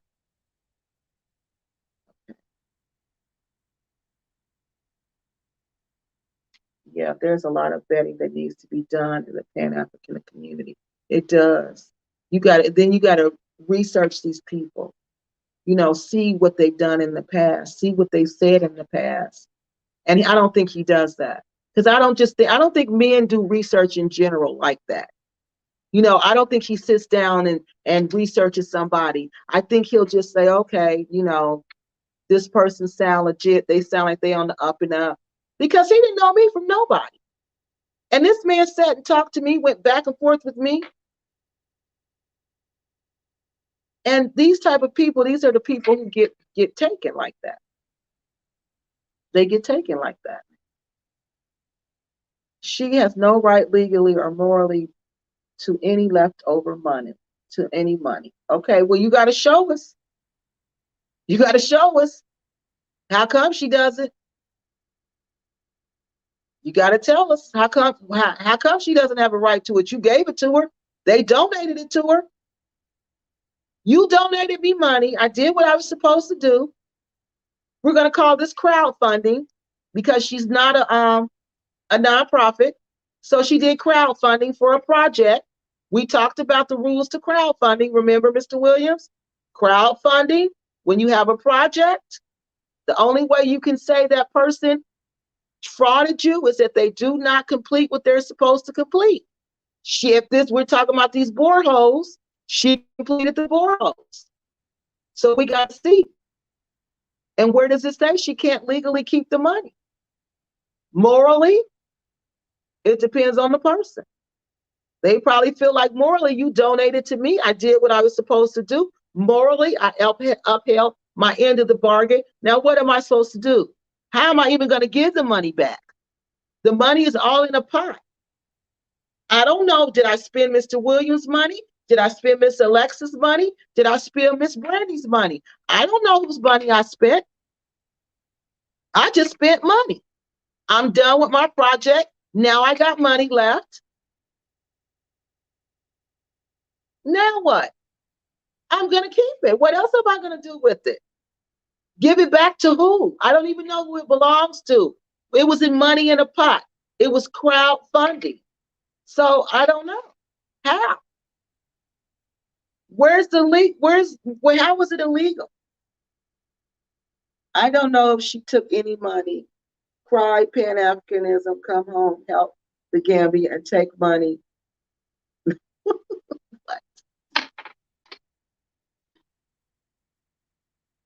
Come home and help the Gambia take money. Man, people need to be more accountable for their actions. Don't give her money. Don't donate money to somebody you don't know. How about that? Don't buy land from people on YouTube. How about that? Then they won't have to come on here and try to paint this woman black and call her the Griselda. What's her name? Griselda Blanco of the Gambia. Ma Barker of the Gambia. Because they failed to do their due diligence. Yes, it was on Adonis live video. Oh, man. I think I know exactly. And this man used to be on his videos. And you know what? That's the man that I didn't like him. When he would come on Dinah's show, I would get this really creepy feeling about him. This really creepy feeling like he was a scammer. And I always wondered, why would Dinah's have him on there? Why would Dinah's have him on there? And Dinah's would just have him over there and just let him talk. But this story I got in the email, it's the same situation. It's the same situation. Somebody came on the show talking about land deals in Nigeria, and done scammed all these people out of their money. Done scammed them all out of their money. But see, I can't do this story justice. I can't. And I really need another YouTube content creator to do this story justice, because I know they will. If I don't like, yes, I don't think he was faceless, was he? No, he wasn't. He was a light-skinned, older man. If this is the one I'm thinking about, and you know what he always talked about? That daggone how you say it, Bitcoin? He was always talking about that Bitcoin stuff. And it sounded like a Ponzi scheme to me. It sounded just like a Ponzi scheme. And I didn't understand why Dynas would let this man on his show. I felt like, God, why he feel like he owed this man something? This man sounds crooked. If that's the man I'm thinking about. Light-skinned, older man. Oh, no, I don't know this one. He was a dark-skinned guy around Dynas' age. No, not the one I'm talking about. I don't know. I think this is Luke May. I'm going to look tonight. But the one I'm talking about is a light-skinned man. I think he would build his face. Most of the time he was faceless. No one could locate him. This must not be the same one I'm thinking about then, because this one, he would go on Dynas' show and do lives. And it would just be him and Dynas, and they would talk about this Bitcoin stuff. And it sounded like just a Ponzi scheme. But I don't know. I can't remember his name. I quit watching it. But most of the time his face, wow, for real? No one could locate him. Oh, this ain't the same one then. This is crazy. Dynas needs to be careful. I think that he does it. He doesn't vet people enough. Right. He does not. I'm telling you, I know he doesn't. I think Dynas doesn't vet people enough and gets caught up in, yes, unknowingly in scams. They do then have to deny. Yes, that's exactly what's happening with him, because this email is nothing but a scam. He got caught up with, somebody probably contacted him. Oh, Dynas, I want to sell land in Nigeria. I got these land opportunities. Dynas thinking, okay, yeah, they're on the up and up, but they're not. They're not on the up and up. And he doesn't. I know he doesn't vet people. I know he doesn't. His overalls, Dynas, yeah, Dynas is a good person. He is a good person. Overall, Dynas Amir is a really good dude. Dynas Amir is a sincere dude. Overall, he really, truly, truly is. I'm telling you, my dealings with him, yes, yes. Dynas is not, he's not one of them. He's not arrogant. He doesn't think he's better than people. No. Yes, he used to go off on people, did he? I never seen him go off on people. When did he used to go off on people? Did they deserve it? He probably will go off on people, though. Who won't go off on somebody? Was it then gold bricks? Was it the gold bricks they were selling? They were selling, yeah, I got to go back and look. I think it was Bitcoin, but it was a light-skinned, older man. He was older than Dynas. He was like Dynas' dad's age. He would be Dynas, because Dynas' dad passed away. I think his dad passed away. Oh, God. Forgive me if I'm wrong, but I think he did. No, that's the other guy. Okay, so you know who I'm talking about. I don't like that guy. I don't like him at all. I get a creep feeling from him. A creep feeling. And you notice Dynas don't even talk when he on there. He don't even talk. The dude just keep talking. Right, Dynas? Right, Dynas? And Dynas just let him yeah. I don't like him. Fitzgerald. That's okay. I don't like Fitzgerald. Hey, I've seen you on the show for Black Righteous Folks Home. It was hilarious. But I seen you, girl. Yeah, you was you had your ammunition ready. Dinus is legit. Yeah, Dinus is 100% legit. YouTube, how old are you? I hope you're over the age of 18. Uh, Dinus is guilty as well because he allowed himself. See, that's what we said. He allowed himself to be used and he didn't even apologize. But you know what? Righteous folks for home. Some people, they don't apologize. Some people, they can't. They can, for some reason, some people cannot reach inside of themselves and say, I was wrong. They can't do that. But to me, that's where learning begins. When you sit and look yourself in the face and say, I was wrong for that, y'all. I should have checked these people out further. I should have did a little more. I'm sorry because I put you all at risk. Because when he puts these people on his show, he's putting us at risk because we're trusting him and we're trusting these people because they're on his show. So you're right. You're right. He has to hold himself accountable because because you're right. He allowed himself to be in that situation. Oh, Lou Major. Oh, Lou Major be going off on people. He would argue with people. Oh, I gotta go look at those videos. I'm gonna look tonight, see if I can find them. Because I never even seen those. I never even seen this guy. They are all frauds. Yeah.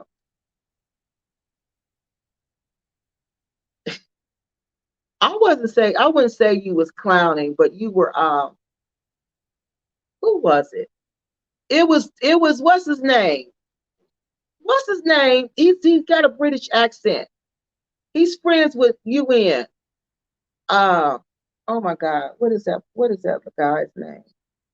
You was just on his show. What is his name? Oh my God. Tell me the name of the show you was just on. He did a live. UN was on there. UN left. And then you guys came on there and they were talking about something. I can't remember his name, but you was on there. You was on there and you was just telling them the truth. Some people don't like to say can't handle the truth. Remember that movie when he said you can't handle the truth? I can't remember the movie, but he said you can't handle the truth. And some people cannot handle the truth. You saw rather. Yep. Yep, I did. But I wouldn't say that's callous of him and to me not to be trusted. Callous of who? What you talking about now? Fitzgerald was the older guy's name, and he talked about that's him. Yeah, I don't like Fitzgerald. I don't like him. He seemed like that whole thing, Bitcoin thing, seemed like a scam to me. Yeah, that whole Bitcoin thing seemed just like one big scam to me. I didn't like that at all. Lou Major was a beast and evil. I knew when he spoke, he was definitely a fraud. I'm gonna go back and look for them videos. Mr. Uganda, that's it. Mr. Uganda. Yeah, you was on there. I was just watching that the other night. Yeah. But no, I don't think he was acting a fool. I think he was just speaking your truth. We have to look at Dinah's old, yeah, we have to look at Dinah's old videos when Lou Major introduced the business idea. Oh my God. So this is something that's happened before. You talking about an agent I cussed out. Yep. Yes. Yes. There was, yeah, exactly. Yes. Mr. Uganda. Exactly. He was on his show. Yep, that's exactly what I'm talking about. Lou Major loved to bash Black Americans every day because he wanted to fraud us. I'm gonna look this up because I don't remember Lou Major on his show. I don't. But I'm gonna have to look that up. But that must have been the real. Okay, was this before he went to Nigeria and went on his spiritual journey, his spiritual quest? Do you guys remember when he went to Nigeria and went on his spiritual quest? Do you guys remember that when he started studying Ifa? All right, y'all. That's how long I've been following Dynas. When he went on his spiritual quest. We went on a spiritual quest together. Yeah, we went on it together. So that's all I got, y'all. Uh-oh. Hold on. We got 2 more comments. Then we about to get up out of here. I can't believe we only been on here this long. But you know, we're going to finish Blackset next week. I promise y'all. I promise I'm not going to get distracted.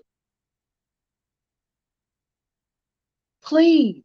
I have to see where the victim's exposed. I'm going to look it up. Oh my God, I want to know so bad. Because this is a flaw in Dynas. Dynas, you got to stop doing this. Dynas is one of the few people who has successfully dispelled many phobias in our people. Yes, about the motherland. He is a trailblazer. And you are so right. He is a trailblazer. He is. He really is. He really is. So that's why I'm like, but he just a typical man though, y'all. Y'all know how men are. You know how men are. Men aren't like women. They're not gonna sit there and say, okay, well, what'd you do here and what'd you do there? They're not gonna sit and go and investigate. They're not gonna do that. He's just gonna take the person at their word and go on. If it sounds good, okay. But you can't do that. You can't do that. Not when you have a platform that reaches as many people as Dynas reaches. And he probably doesn't even realize that. He probably doesn't even realize what he's doing for people. He's giving people an identity. An identity. People who've lost their identity. Dynas is helping these people find their identity. When I say we went on this spiritual quest together, as Dynas went on his spiritual journey, I went on mine along with him. Okay, but I've been going on different journeys. I went on another journey with him, a deeper journey. Each journey you go on, you go deeper, you go deeper. So I went on to a deeper spiritual journey when he was going on his. And if you don't know what I'm talking about, go watch those spiritual, when he's on his spiritual journey. Okay. You're right. It's coming back to me now. He was from Haiti, I think. I don't like him. Yeah, I didn't like that dude.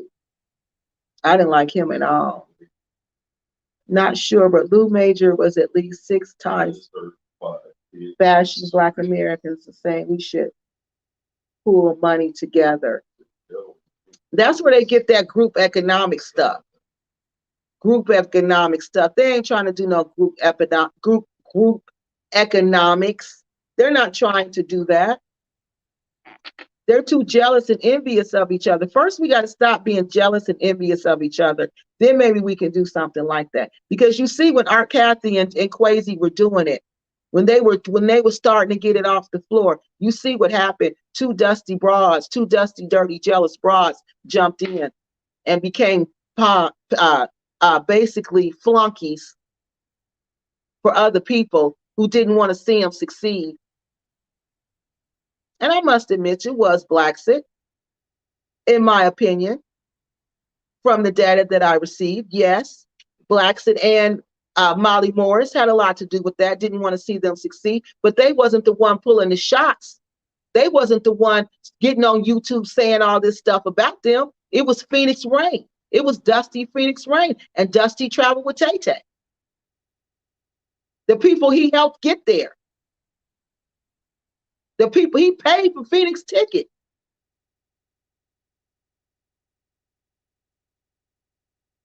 This is just stupid. This is crazy. This is just, okay, please send it to me. Yeah, please send it to me. These people are just, it just makes no sense to me.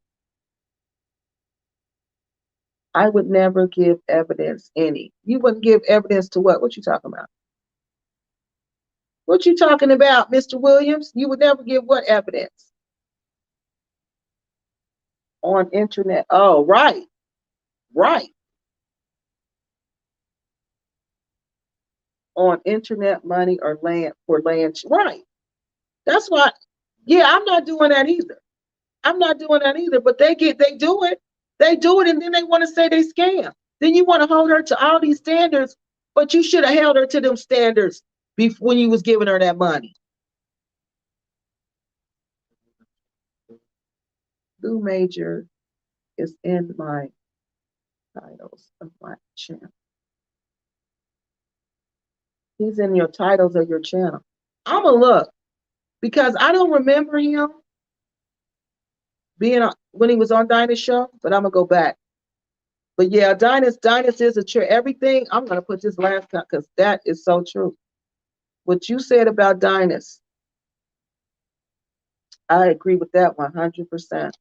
And I just think he's somebody who's just being taken advantage of by these evil people in this repack community. And he just got to be more cautious. He got to be more cautious. He got to be more careful. That's what he got to be. He got to be more careful. He just got to be more careful because this is like the fourth time from what y'all telling me that he done got some scammers on his channel because this email I have is really bad. And I remember when this person was on his show. I remember the show. I remember the show when they were selling land in Nigeria. I remember this show. I remember the show and I was like, Dad, I wonder how that's going to go because it's really hard to buy land in Nigeria. You can't even own land in Nigeria unless it's changed, unless you're a Nigerian. Unless you are a Nigerian or unless you're married to a Nigerian. So when I saw that, I was like, well, how is that going to work? But do you think any of those YouTube people who was watching Dinah's show, do you think they ever look to see can foreigners own land in Nigeria? Do you think they went to do that? No, no. They entered into these land business deals and this woman was scamming them. It was a woman who was scamming them. Now this is a woman scammer. So look, YouTube content creator, whoever out there, hit me up. Hit me up and I'm going to send you all of it. You're right. It's coming back to me now. He's from Haiti, I think. He might be. You know what? I think you're right. I think you are right. Not sure, but Lee Majors has at least 6. Okay. Okay. Oh, y'all. I'm sorry. I'm going back through them. Okay. We went through all the comments. That was it, right? I don't have any new ones. Let me look on here. I think that's it. Oh, wait. I got one more new comment. Then we're going to get off here, y'all. I can't believe we've been on here this long. I always be like, how in the world do people be on alive for 4 hours? Lord, I see. It's easy. Have I reached out to Blacksit? No. Reached out to, I gotta have the, what am I gonna ask her? Give me, what am I gonna ask? I gotta reach out to her with some questions. I don't have no questions. What am I gonna say? Are you a land scammer? I don't have nothing factual to ask her. I just can't go and look stupid. I can't go and look stupid. I gotta say, okay, Miss Blacksit, this is what I found. I don't have anything that I found. I don't have anything that I found that where I personally and professionally, from what I've seen, feel like she's done anything illegal to go and ask her. But no, I haven't reached out to this Blacksit lady. I haven't talked to her. I haven't emailed her. Nothing. I get emails about her, but no, I haven't emailed her. I'm just going through the sources. I'm going through the sources because there's so much information about Miss Blacksit that I don't even need to talk to her. But if I see something, once I get some good solid questions or some good solid evidence, then I would reach out to Miss Blacksit. But I don't have anything other than what these people are saying. And people have been saying this for a long time. But like I said, I need to see it so I can ask good questions. Yep, he's Haitian American. The man is Haitian American.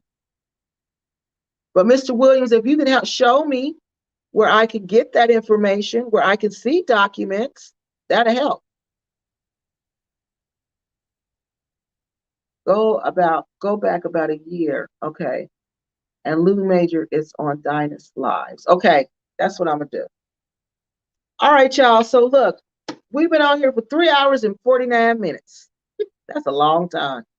So I want to thank everybody for coming out tonight. Remember when Martin used to say that? Thank y'all for coming out. No, Russell Simmons used to say that. I want to thank all y'all for coming out tonight and spending some time with me, talking about my sources so y'all can understand. I'm not just making this up. I got stacks of stuff. We didn't even get finished. I didn't even tell y'all what they wrote me about African pickaninny. I didn't even tell y'all what they wrote. Oh, and I stole that from Shantae. Shantae, I stole that from you. I heard you say you called them that by accident. I didn't even get a chance to tell y'all that.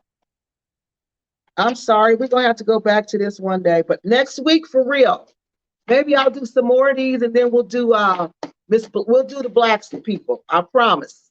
We're going to go back to that next week. I'm not going to get sidetracked. We'll go back to Blacksit.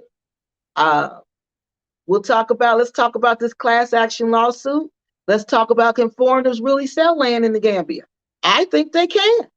But like I said, I haven't looked at President Barrow's policies. I have not looked at his policies. So I got to look at these new policies and see, maybe things has changed. So that's all I got. I want to thank you again, everybody, for coming out. It was fun. I hope you learned something because I did. And again, I want to sincerely apologize to Apparently Angel. If I knew that was you, there's no way I would have came at you like that because I owe you more than that. Because like I said, you looked out for me. You was there for me. And I'm going to be there for you. So if I hear anything else, I'm going to come straight to you with it. I'm not going to say anything on YouTube.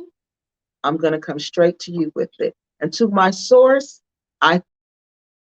Gambia, I thank you for caring about us. I thank you for taking your time to write me, to research, and do all that you're doing. I thank you for that. And I thank everybody for just being a part of our repack community. So, all right, y'all, I'm out of here. I'm getting ready to go find out about who this Lou Major is. Because I want to see him. All right, y'all. I love y'all. Mwah, mwah. I'll see y'all next week. Now, with these nails, I can't get this phone off.